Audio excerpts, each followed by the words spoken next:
ان الحمد للہ نحمده ونصلی علی رسوله الکریم اما بعد ان اللہ و ملائکتہ یصلون علی النبی یا ایھا الذین آمنوا صلوا علیہ وسلموا تسلیما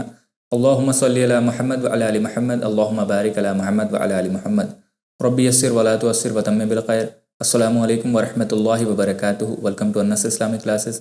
پچھلی کلاس میں ہم نے الحمدللہ رسول اللہ صلی اللہ علیہ وسلم کے اوپر جو دوسری وحی نازل ہوئی ہے سورۃ المدثر، اس کے بارے میں ہم نے ڈیٹیل سے ڈسکس کیا تھا، اور اس میں میں یہ بھی ڈسکس کیا تھا کہ رسول اللہ صلی اللہ علیہ وسلم نے شروعاتی دور میں کس طریقے سے جو کانورٹس تھے، حضرت ابو بکر صدیق رہے ہوں یا پھر حضرت خدیجہ رہی ہوں، اس کے بعد جو ان لوگوں نے اپنے اپنے جو قریبی لوگ تھے ان کو دعوت پیش کی اور ان لوگوں نے ہلکے ہلکے اسلام قبول کرنا شروع کیا۔ تو اس میں نے لاسٹ میں ایک پوائنٹ بتایا تھا کہ زیادہ تر سیرت کی کتابوں میں یا سیرت کی جو آپ کو سنتے ہیں اس میں یہ بتایا جاتا ہے کہ وہ جو دور تھا وہ رسول اللہ صلی اللہ علیہ وسلم کا سیکرٹ دعویٰ، خفیہ دعویٰ جس کو کہا جاتا ہے، وہ دور تھا۔ حالانکہ میں نے اس میں کہا تھا کہ اس کو ہم سیکرٹ دعویٰ نہیں کہیں گے، سیکرٹ دعویٰ سے بہتر اس کو ہم پرائیویٹ دعویٰ کہیں گے، یعنی کہ انڈیویجولی رسول اللہ صلی اللہ علیہ وسلم نے جا کر کے ایک ایک شخص کو دعوت دینا شروع کی تھی اسلام کے بارے میں۔ جیسے جیسے اللہ تعالیٰ اسلام کے احکامات رسول اللہ صلی اللہ علیہ وسلم کو بتاتا جا رہا تھا، جیسے جیسے ٹیچنگز آتی جا رہی تھیں، تو ویسے ویسے رسول اللہ صلی اللہ علیہ وسلم ان کے سامنے پیش کرتے تھے، اور جو لوگ زیادہ اس سے متاثر ہوتے تھے اللہ کی وحدانیت سے، اللہ کے دین سے، وہ لوگ اسلام قبول کر لیا کرتے تھے، لیکن اس کو پبلکلی نہیں بتایا گیا تھا۔ کسی بھی ایسا نہیں تھا کہ رسول اللہ صلی اللہ علیہ وسلم عام جگہ پر کھڑے ہو کر اعلان کر رہے ہوں اور لوگوں کو بتا رہے ہوں، تو اس لیے اس کو پبلک دعویٰ اس میں نہیں کہیں گے، یہ ایک سیکرٹ دعویٰ تھا۔ اب سیکرٹ اور پرائیویٹ کا فرق کیوں ضروری ہے؟ دیکھیے، سیکرٹ میں ہوا کہ ایک خفیہ طریقے سے چھپ چھپا کر رسول اللہ صلی اللہ علیہ وسلم یہ اسلام کی دعوت دے رہے تھے، یعنی کہ کسی اور کو نہیں پتہ چلے گا۔ لیکن اگر آپ جتنی بھی سیرت کی کتابیں پڑھیں گے اس میں زیادہ تر ہمیں یہی پتہ چلتا ہے کہ رسول اللہ صلی اللہ علیہ وسلم نے جب تک پبلکلی اپنی دعوت کو نہیں بتایا تھا، ڈکلیئر نہیں کی تھی اپنی نبوت رسول اللہ صلی اللہ علیہ وسلم نے، تب تک مکہ کے جو اشرافیہ لوگ تھے ان لوگوں کو یہ پتہ تھا کہ محمد صلی اللہ علیہ وسلم کوئی نئی چیز کی دعوت دے رہے ہیں، کوئی نئی چیز پڑھا رہے ہیں، نیا دین پڑھا رہے ہیں۔ بہت سے لوگوں کو ایگزیکٹلی نہیں پتہ تھا کیا ہے، کیونکہ رسول اللہ صلی اللہ علیہ وسلم نے کبھی کھل کر معاشرے میں آ کر اس چیز کو بتایا ہی نہیں تھا۔ جو پرائیویٹلی ان کے ساتھ جو ان کے خاص دوست تھے، خاص قریبی رشتہ دار تھے، انہی لوگوں کو صرف رسول اللہ صلی اللہ علیہ وسلم نے دعوت دی تھی، جن سے لگتا تھا رسول اللہ صلی اللہ علیہ وسلم کو کہ ان سے کچھ پازیٹیو آؤٹ پٹ نکل سکتا ہے، اگر میں ان کے سامنے دین کی دعوت رکھوں تو یہ اس دعوت کو قبول کریں گے۔ ان لوگوں کو صرف رسول اللہ صلی اللہ علیہ وسلم نے دین کی دعوت پیش کی تھی۔ اب یہ پرائیویٹ اور سیکرٹ کا جو فرق ہے ایک چیز سے بہت ہی زیادہ واضح ہو جاتا ہے۔ ایک حدیث ہمیں ملتی ہے صحیح مسلم میں، ایک صحابی ہیں عمرو ابن عبسہ، وہ اپنے اسلام قبول کرنے کا واقعہ بتاتے ہیں کہ انہوں نے کس طریقے سے اسلام قبول کیا۔ تو اس کو ہم اگر کریٹیکلی دیکھیں تو ہمیں پتہ چلے گا کہ رسول اللہ صلی اللہ علیہ وسلم کی جو شروعاتی دور کی دعوت تھی وہ سیکرٹ دعویٰ نہ ہو کر کے اگر اسے ہم پرائیویٹ دعویٰ کہیں تو وہ زیادہ بہتر رہے گا، کیونکہ اس میں دیکھیے رسول اللہ صلی اللہ علیہ وسلم، وہ حدیث میں آپ کے سامنے ڈسکس کر لیتا ہوں، حدیث صحیح مسلم کی یہ حدیث ہے، اس میں عمرو ابن عبسہ جو ہیں وہ اپنے بارے میں ہی بتاتے ہوتے ہیں کہ کیسے انہوں نے اسلام قبول کیا۔ یہ یمن کے رہنے والے تھے۔ تو اب دیکھیے یمن تک رسول اللہ صلی اللہ علیہ وسلم کے بارے میں پتہ چل چکا تھا لوگوں کو کہ ایک شخص ہے وہاں پر اور اس طریقے سے ایک نئے دین کی دعوت دے رہے ہیں۔ تو اب کیونکہ جو مکہ میں رسول اللہ صلی اللہ علیہ وسلم نے پبلکلی اپنی دعوت کو ڈکلیئر نہیں کیا تھا، تو اس وجہ سے ان کے پیچھے لوگ بھی نہیں لگے تھے، پرسیکیوشن ان کا نہیں ہوا تھا اس بات کو لے کر کے۔ پرائیویٹلی لوگوں کو دعوت دے رہے تھے رسول اللہ صلی اللہ علیہ وسلم، تو کوئی پرسیکیوشن بھی نہیں تھا اسی وجہ سے۔ تو عمرو ابن عبسہ جو ہیں وہ بتاتے ہیں، اس حدیث میں کہتے ہیں اپنے بارے میں، کہتے ہیں کہ مجھے یہ تو پتہ تھا کہ جو میرے یہاں کے لوگ ہیں وہ مس گائیڈڈ ہیں، یعنی کہ ہدایت پر نہیں ہیں، جس طریقے سے وہ بتوں کی پوجا کرتے تھے، کیونکہ دین ابراہیم وہاں پر لوگ کہتے تھے اپنے آپ کو کہ ہم دین ابراہیم پر ہیں۔ تو یہ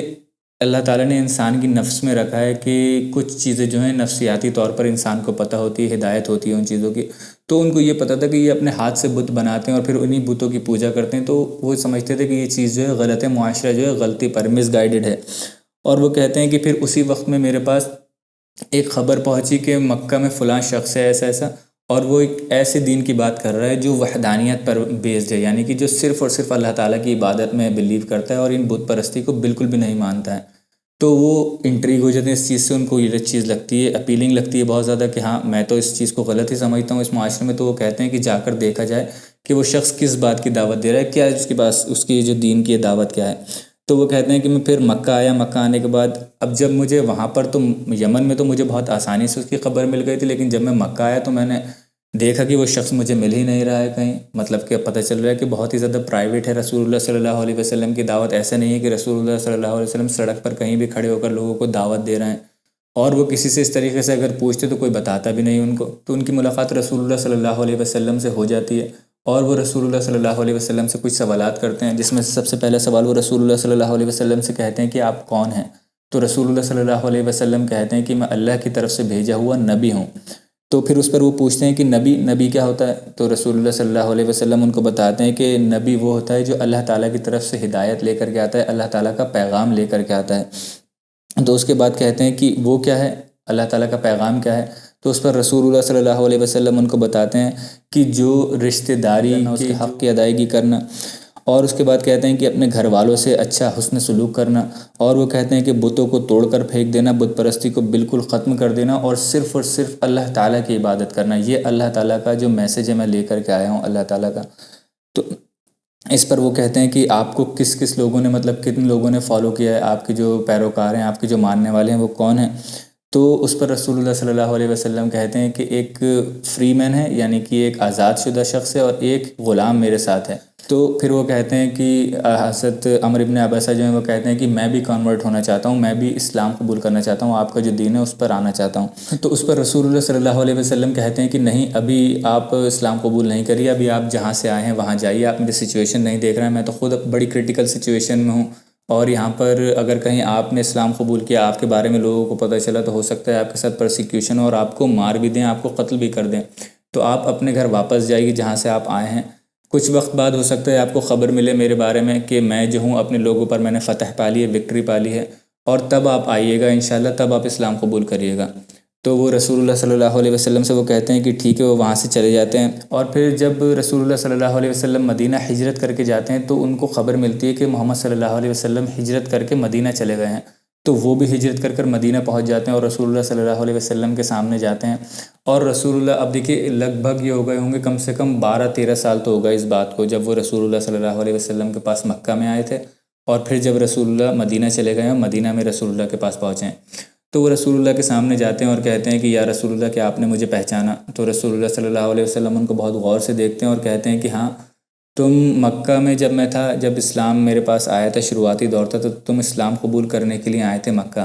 تو وہ کہتے ہیں ہاں یا رسول اللہ صلی اللہ علیہ وسلم، میں وہی شخص ہوں۔ حالانکہ یہ رسول اللہ کو ان کا نام یاد نہیں ہوتا ہے، لیکن پہچان جاتے ہیں۔ رسول اللہ صلی اللہ علیہ وسلم کی میموری بہت شارپ ہوتی ہے کہ ایک ہی بار ان سے ملے تھے صرف، اور رسول اللہ صلی اللہ علیہ وسلم کو یاد ہوتا ہے۔ تو رسول اللہ کہتے ہیں کہ تم آئے تھے مکہ میں میرے پاس، تو وہ کہتے ہیں یا رسول اللہ اب میں اسلام قبول کرنا چاہتا ہوں۔ تو رسول اللہ صلی اللہ علیہ وسلم مسکراتے ہیں، کہتے ہیں کہ ہاں اب تم اسلام قبول کر سکتے ہو۔ رسول اللہ صلی اللہ علیہ وسلم کے ہاتھ میں ہاتھ دیتے ہیں وہ، اور رسول اللہ کے اوپر بیعت کرتے ہیں۔ اب دیکھیں یہ جو واقعہ ہے، اس سے ہمیں بہت کلیئرلی صاف پتہ چل جاتا ہے کہ رسول اللہ صلی اللہ علیہ وسلم کی جو شروعاتی دور کی دعوت تھی،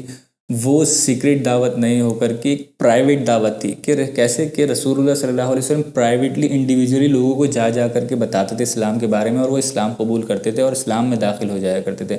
ابھی جو رسول اللہ صلی اللہ علیہ وسلم کو جو حکم ملا ہوا تھا دعوت دینے کا، وہ رسول اللہ صلی اللہ علیہ وسلم کے جو قرابت دار کے جو رشتہ دار تھے، قریبی رشتہ دار جو تھے رسول اللہ صلی اللہ علیہ وسلم کے، اور جو دوست تھے رسول اللہ صلی اللہ علیہ وسلم کے بہت قریبی، ان کو دعوت دینے کا رسول اللہ صلی اللہ علیہ وسلم کے پاس حکم تھا۔ اسی وجہ سے آپ دیکھیں جو ان کا قریبی سرکل تھا، چاہے ان کے قریبی دوست ہوں یا ان کے قریبی رشتہ دار ہوں، گھر والے ہوں، ان کو رسول اللہ صلی اللہ علیہ وسلم نے ابھی دعوت دی تھی، اور وہ بھی ایسے لوگ جن سے کسی پازیٹیو آؤٹ پٹ کی رسول اللہ صلی اللہ علیہ وسلم کو امید ہو کہ ہاں ان کے سامنے اگر میں دعوت رکھوں گا تو وہ کنسٹرکٹیو رہے گی، ڈسٹرکٹیو نہیں ہوگی۔ ڈسٹرکٹیو اس سینس میں کہ کہیں ایسا نہ ہو کہ وہ معاشرے میں جا کر عام کر دیں اس بات کو، اگر قبولیں بھی نہیں تو ایسے لوگوں کو بتاتے تھے، اگر نہیں بھی قبولتے تھے وہ، تو معاشرے میں عام نہیں کرتے تھے اس بات کو جا کے نگیٹیولی۔ تو رسول اللہ صلی اللہ علیہ وسلم نے شروعاتی دور میں تو اس کو اس وجہ سے پرائیویٹ دعویٰ کہنا زیادہ بہتر ہے، نہ کہ سیکریٹ دعویٰ کہنا۔ سیکریٹ دعویٰ ہو، چوری چھپے کرنا، چوری چھپے رسول اللہ صلی اللہ علیہ وسلم کرتے تو اتنی زیادہ پتہ نہیں چلتی، بات پرائیویٹلی دے رہے تھے تو اس وجہ سے وہ بات جو تھی باہر لوگوں کو پتہ تھی کہ رسول اللہ صلی اللہ علیہ وسلم، محمد صلی اللہ علیہ وسلم جو ہیں کسی بات کی دعوت دے رہے ہیں، کسی نئے دین کی دعوت دے رہے ہیں، لیکن کیونکہ بڑے بڑے اشرافیہ کے سامنے ابھی بات کو نہیں رکھا تھا رسول اللہ نے، تو ان کو پتہ نہیں تھا ایگزیکٹلی کیا بات چل رہی ہے، کس چیز کا دعویٰ کر رہے ہیں محمد صلی اللہ علیہ وسلم، اور اسی وجہ سے آپ دیکھیں گے کہ پرسیکیوشن بھی نہیں تھا۔ ایک بار رسول اللہ صلی اللہ علیہ وسلم پبلکلی جائیں گے اپنی دعوت کو لے کر کے تو پھر ان کے پیچھے پرسیکیوشن بھی شروع ہو جائے گا۔ اب دیکھیں کویشچن یہ آتا ہے کہ اس پرائیویٹ دعوت کی، رسول اللہ صلی اللہ علیہ وسلم جو پرائیویٹ دعوت دے رہے تھے، اس کی امپورٹنس کیا ہے؟ تو اس میں کافی ساری امپورٹنس ہیں، لیکن کچھ میں بتا دیتا ہوں یہاں پر۔ سب سے پہلی امپورٹنس جو تھی وہ تھی نو کنفرنٹیشن، یعنی کہ رسول اللہ صلی اللہ علیہ وسلم کی دعوت جب پرائیویٹ تھی، انڈیویجولی تھی لوگوں کو، اور پبلکلی نہیں تھی، معاشرے میں نہیں تھی، جو وہاں کے بڑے بڑے اشرافیہ تھے ان کو نہیں پتہ تھی بات،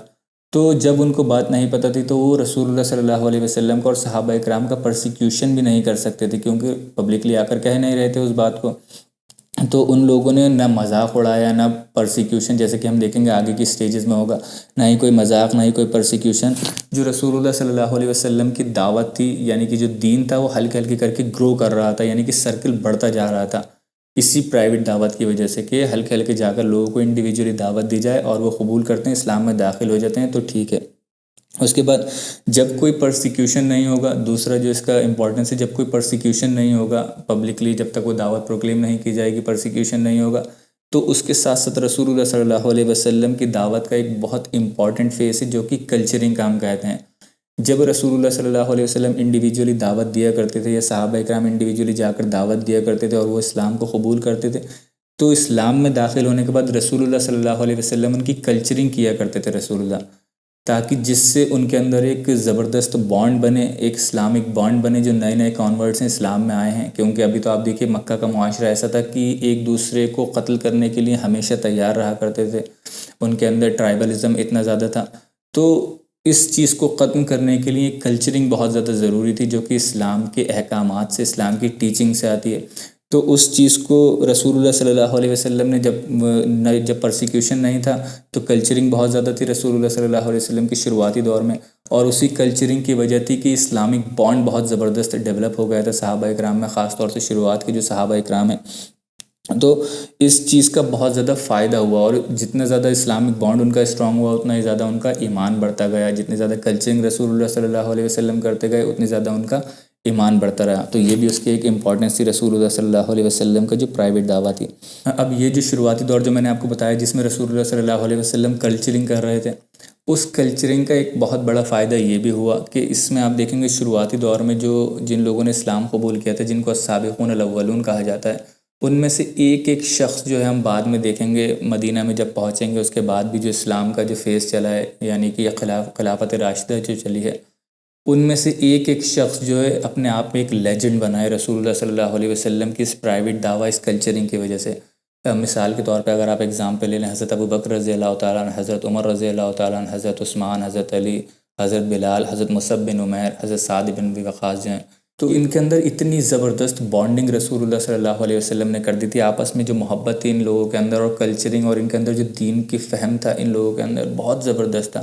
تو اسی وجہ سے وہ سب سے پہلے اس کا کس وجہ سے تھی، وہ رسول اللہ صلی اللہ علیہ وسلم کی جو پرائیویٹ دعوت تھی رسول اللہ صلی اللہ علیہ وسلم نے شروعات میں دی ہے، جو ان کی کلچرنگ کی ہے اس دور میں، وہ چیز ہم دیکھیں گے کہ ان کی زندگی تک رہے گی، اور اسی وجہ سے وہ اپنے آپ میں ایک لیجنڈ بنے ہیں۔ یہ ساری فگرز جن کے میں نے نام لیے ہیں، ان میں سے کوئی بھی انٹروڈکشن کا محتاج نہیں ہے یہ لوگ جو ہیں صحابہ اکرام۔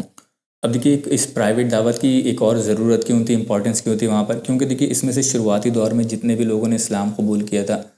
جن لوگوں کی کلچرنگ رسول اللہ صلی اللہ علیہ وسلم کرتے تھے، وہ جو تھے ایک آپ کہہ لیں وہاں پر مکہ میں لوور کلاس کے تھے، تھوڑے اس ہائی کلاس کے نہیں رہنے والے تھے، یعنی کہ بڑے بڑے گھرانوں سے اشرافیہ لوگ نہیں تھے۔ زیادہ تر لوگ جو تھے وہ ایسے تھے جو لو کلاس کے ہوں، جن کا خاندان یا تو بہت زیادہ بڑا نہیں ہو قبیلہ ان کا، یا پھر وہ سلیو کلاس کے تھے، جیسے کہ حضرت بلال رضی اللہ تعالیٰ عنہ، حضرت عمار رضی اللہ تعالیٰ عنہ کی پوری فیملی، حضرت صہیب الرومی جو تھے، اور حضرت خباب بن الارت، یہ لوگ جو تھے وہ مطلب سلیو کیٹیگری میں آتے تھے۔ اور اگر شروعات میں ہی دین کو عام کر دیا جاتا، پبلکلی بتا دیا جاتا، تو ان لوگوں کا تو ویسے بھی ہم دیکھیں گے پرسیکیوشن بہت زیادہ ہوتا ہے، تو ہو سکتا ہے شروعاتی دور میں پرسیکیوشن اس سے بھی زیادہ ہوتا اور وہ اسلام سے ہٹ جاتے۔ لیکن رسول اللہ صلی اللہ علیہ وسلم نے شروعاتی دور میں جو پرائیویٹ ان کو دعوت دے کر کے جو ان کی کلچرنگ کی ہے، تو ان کے اندر اتنا زیادہ اللہ تعالیٰ کی جو توحید تھی، اللہ تعالیٰ کی وحدانیت اتنی زیادہ ان کے دل میں سما گئی تھی کہ وہ اس چیز سے ہٹنے کے لیے ہی تیار نہیں تھے۔ اب آپ دیکھیں گے جب پرسیکیوشن شروع ہوگا کہ کسی کو دھوپ میں لٹا کر کے اس کے اوپر پتھر رکھ دیے گئے ہیں بھاری بھاری، تب بھی وہ اللہ تعالیٰ کی وحدانیت سے نہیں پلٹ رہا ہے۔ کسی کو اتنا زیادہ مارا جا رہا ہے کہ اس کے کھال تک ادھیڑ دی جا رہی ہے، کسی کے سر پر یا گردن پر گرم گرم لوہے سلاخیں لگائی جا رہی ہیں جس سے ان کی کھال ادھڑ جا رہی ہے، کسی کو کوئلوں پر لٹا دیا جا رہا ہے۔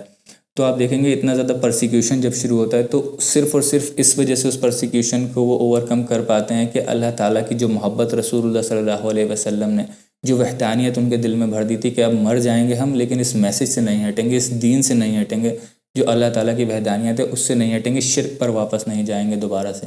تو یہ جو تھی رسول اللہ صلی اللہ علیہ وسلم کی شروعاتی دور کی جو کلچرنگ تھی، جو انہوں نے پرائیویٹ دعویٰ کے فیز میں انہوں نے صحابہ کرام کی تھی، تو اس کا ایک نتیجہ تھا جو کہ بہت ہی ضروری تھی ان لوگوں کے لیے، خاص طور سے جن لوگوں کا پرسیکیوشن ہونے والا تھا۔ تو یہ کچھ امپورٹنس تھیں رسول اللہ صلی اللہ علیہ وسلم کے پرائیویٹ دعویٰ سے ریلیٹڈ۔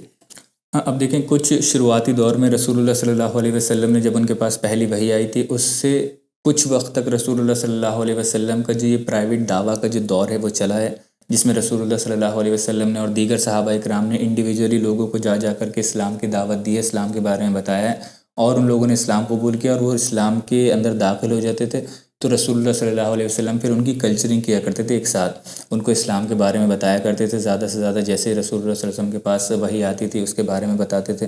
اور اسلام کے احکامات کے بارے میں رسول اللہ صلی اللہ علیہ وسلم بتاتے تھے۔ تو کچھ وقت تک یہ دور چلا ہے۔ اب اسی دور میں، اسی جو شروعاتی دور تھا جو پرائیویٹ دعویٰ کا دور تھا، اسی میں نماز کے بارے میں بھی اللہ تعالیٰ کا حکم آ گیا تھا، وضو کے بارے میں بھی اللہ تعالیٰ کا حکم آ گیا تھا، اور نماز جو تھی شروعاتی دور میں 2 رکعت تھی اور فرض نہیں تھی، صرف نفل نماز ہوا کرتی تھی، 5 وقت کی نماز نہیں تھی اس وقت تک، لیکن نماز پڑھتے تھے، اللہ تعالیٰ کی عبادت جو کرتے تھے وہ نماز کے تھرو ہی کرتے تھے۔ رسول اللہ صلی اللہ علیہ وسلم ان کو بتا چکے تھے نماز کس طریقے سے پڑھنا تھی، تو نماز آ گئی تھی، وضو کا طریقہ پتہ چل چکا تھا، اور یہ نماز جو تھی 2 رکعت تھی، صرف 4 رکعت یا 3 رکعت کسی بھی نماز کے نہیں تھی، 2 رکعت تھیں صرف، اور نفل نماز تھی یہ صرف، اس کا کوئی ایسا پرٹیکولر وقت ڈیفائن نہیں تھا، یا ہر کسی کو فرض پڑھنا ہی پڑھنا ہے اس وقت پر، ڈیفائن وقت پر۔ یہ اپنے حساب سے جب اللہ تعالیٰ کی عبادت انہیں کرنا ہوا کرتی تھی تو وضو کر کے 2 رکعت نماز کی ادائیگی کیا کرتے تھے، نفل نماز کی۔ یہ اس شروعاتی دور میں جب تک رسول اللہ صلی اللہ علیہ وسلم نے اپنی دعوت کو پبلکلی نہیں بتایا تھا۔ اب دیکھیں یہ جو رسول اللہ صلی اللہ علیہ وسلم کا جو دعویٰ ہے، جو رسول اللہ صلی اللہ علیہ وسلم نے دعوت دی ہے اسلام کی، وہ اسٹیجز میں تھا رسول اللہ صلی اللہ علیہ وسلم کا۔ اگر مینلی ہم کہیں تو یہ 3 اسٹیجز تھیں اس کی، لیکن اگر اس کو ہم سب کیٹیگرائز کریں تو 4 یا 5 اسٹیجز بن جاتی ہیں، 5 اسٹیجز بن جاتی ہیں رسول اللہ صلی اللہ علیہ وسلم کی دعوت کو لے کر کے، کتنے طریقے سے کیا کیا اسٹیجز تھیں رسول اللہ صلی اللہ علیہ وسلم کی دعوت کی، وہ میں آپ کو بتا دیتا ہوں۔ سب سے پہلے جو میں نے آپ کو بتایا ابھی ہم نے ڈسکس کیا ہے، وہ تھی پرائیویٹ دعویٰ، یعنی کہ رسول اللہ صلی اللہ علیہ وسلم نے اور صحابہ اکرام نے انڈیویجولی جا کر لوگوں کو دعوت دیا کرتے تھے اسلام کی، جن سے انہیں لگتا تھا کہ کوئی پازیٹیو آؤٹ پٹ نکل سکتا ہے، وہ اس اسلام کی دعوت کو قبول کر سکتے ہیں۔ تو یہ پرائیویٹ دعوت تھی پہلی۔ اس کے بعد جو دوسری دعوت تھی وہ تھی پبلک دعوت، لیکن اس میں کوئی آرمڈ بیٹل نہیں تھا، یعنی کہ آرمڈ اسٹرگل نہیں تھا، کوئی کنفرنٹریشن نہیں تھا، ملٹری کنفرنٹریشن، یعنی کہ پبلکلی رسول اللہ صلی اللہ علیہ وسلم نے بتا تو دیا تھا، اسلام کے بارے میں ڈکلیئر کر دیا تھا، لیکن اگر ان کے اوپر کوئی پرسیکیوشن ہوتا، کوئی ان کو مارنے آتا، تو وہ اپنا اس کا فزیکلی یا عام کسی بھی چیز کے تھرو وہ اس کا ریبٹل نہیں کرتے اس چیز کو، یعنی کہ اس کی جواب دہی نہیں کرتے۔ کوئی ان کو مارتا، ان کو پرسیکیوٹ کرتا، تو اس شروعات کے دور میں حکم تھا اللہ تعالیٰ کی طرف سے کہ آپ اس کے اوپر صبر سے کام لیجئے اور صبر کریے تھوڑا۔ خاص طور سے حضرت عمار رضی اللہ تعالیٰ عنہ کی فیملی کے ہم کیس میں دیکھیں گے کہ ان کو زمینوں میں گاڑ کر کے مارا ہے، اور ان کو دھوپ میں ڈال دیا جاتا تھا، ایسی نیزے ان کو مارے جاتے تھے۔ رسول اللہ صلی اللہ علیہ وسلم ان کے پاس آتے تھے حضرت ابوبکر رضی اللہ عنہ کے ساتھ، اور کیونکہ تب تک اللہ تعالیٰ کا کوئی حکم نہیں تھا ہتھیار اٹھانے کا یا لڑنے کا، تو وہ صرف ان سے ایک ہی بات کہا کرتے تھے، صبراً یا آل یاسر فإنکم المواعدۃ الجنہ، کہ آل یاسر تم صبر کرو، اللہ تعالیٰ کا وعدہ ہے کہ ہم انشاءاللہ جنت میں ملیں گے۔ تو آپ سوچیے یہ حالانکہ بہت ہی زیادہ ایک چیلنجنگ چیز ہے، انشاءاللہ ہم اس پہ ڈسکس کریں گے جب پرسیکیوشن کا دور شروع ہوگا۔ تو یہ جو تھا دوسری سٹیج تھی پبلک دعویٰ، لیکن کوئی اس میں آرمڈ اسٹرگل نہیں تھا، کوئی بھی ملٹری کنفرنٹریشن نہیں تھا، اس میں صرف صبر کرنا تھا، صبر کے ذریعے اس چیز کو دعوت کو آگے لے کر چلنا تھا۔ تیسری سٹیج جو ہے آپ کے لیجیے وہ پبلک دعویٰ تھی، لیکن پبلک دعوت تو تھی اپنی زبان کے ساتھ، لیکن اس میں فزیکل کنفرنٹریشن بھی تھا کہ اگر آپ کو کوئی آ کر کے مارے تو آپ اس کا جواب دہی کریے، آپ اس کا بدلہ لیجئے۔ تو یہ تھا رسول اللہ صلی اللہ علیہ وسلم کا، لیکن اس میں ایک خاصیت تھی کہ یہ صرف قریش کے ساتھ ہی لمیٹڈ تھا، یعنی کہ آپ کہہ لیں کہ جب رسول اللہ صلی اللہ علیہ وسلم مدینہ گئے ہیں، مدینہ جا کر کے دعوت پبلک بھی تھی رسول اللہ صلی اللہ علیہ وسلم کی، اور اگر قریش آ رہے ہیں لڑنے، یعنی کہ قریش آ رہے ہیں جب لڑنے، ان سے جنگ ہوگی رسول اللہ صلی اللہ علیہ وسلم سے، تو پھر ایسا نہیں ہے، صبر نہیں کرنا ہے، پھر آپ کو جواب دہی کرنا ہے۔ اگر وہ آپ کو مارنے آ رہے ہیں تو آپ کو ڈیفینسو جہاد کرنا ہے، اپنے لیے اپنے آپ کو بچانا ہے ان سے۔ تو یہ رسول اللہ صلی اللہ علیہ وسلم کی دعوت کا تیسری سٹیج تھی۔ اور جو چوتھی سٹیج تھی رسول اللہ صلی اللہ علیہ وسلم کی، وہ تھی اوپن دعویٰ، یعنی کہ سب لوگوں کے لیے، پوری دنیا کے لیے اوپن تھا یہ دعوت جو تھی رسول اللہ صلی اللہ علیہ وسلم کی اسلام کی، کہ آئیں اسلام کے بارے میں جانیں اور اسلام قبول کریں، اور عزت کے ساتھ بلانا تھا اس میں، جس میں رسول اللہ صلی اللہ علیہ وسلم نے خاص طور سے جو خطوط بھیجیں، خط بھیجیں، بڑے بڑے جو بادشاہ تھے، قیصر و کسریٰ کو بھیجیں، یمن کے بادشاہ کو بھیجیں، ایجپٹ بھیجیں رسول اللہ صلی اللہ علیہ وسلم نے، وہ بھی انشاءاللہ سیرت میں آگے آئے گا۔ تو وہ جو تھا وہ چوتھی سٹیج تھی رسول اللہ صلی اللہ علیہ وسلم کی دعوت کی، کہ اوپن دعویٰ ود عزت، یعنی عزت کے ساتھ سب کو بلایا جائے اور اسلام کا پیغام دیا جائے، اسلام کی دعوت دی جائے ان کو۔ یہ چوتھی سٹیج تھی رسول اللہ صلی اللہ علیہ وسلم کی دعوت کی۔ اب اس میں آتی ہے پانچویں اور آخری سٹیج، جس میں رسول اللہ صلی اللہ علیہ وسلم نے، کہ اوپن دعوت تو تھی رسول اللہ صلی اللہ علیہ وسلم کی، لیکن فزیکل کنفرنٹیشن کے ساتھ تھی۔ جو کوئی بھی اسلام کی دعوت کو اپوز کرے، جب اسلام کی دعوت رسول اللہ صلی اللہ علیہ وسلم نے عام کر دی، لوگوں کے لیے اوپن ہے ہر کسی کے لیے، اس میں کوئی اسلام قبول کرنا چاہتا ہے اور لیکن بڑے بڑے جابر حکمران ہیں وہ اسلام قبول کرنے نہیں دے رہے ہیں، اسلام کو امپلیمنٹ نہیں ہونے دے رہے ہیں، تب رسول اللہ صلی اللہ علیہ وسلم کو یہ حکم تھا، آپ جا کر کے ان سے جنگ کریے، جہاد کریے ان سے جا کر کے، اور لوگوں کو اس چیز سے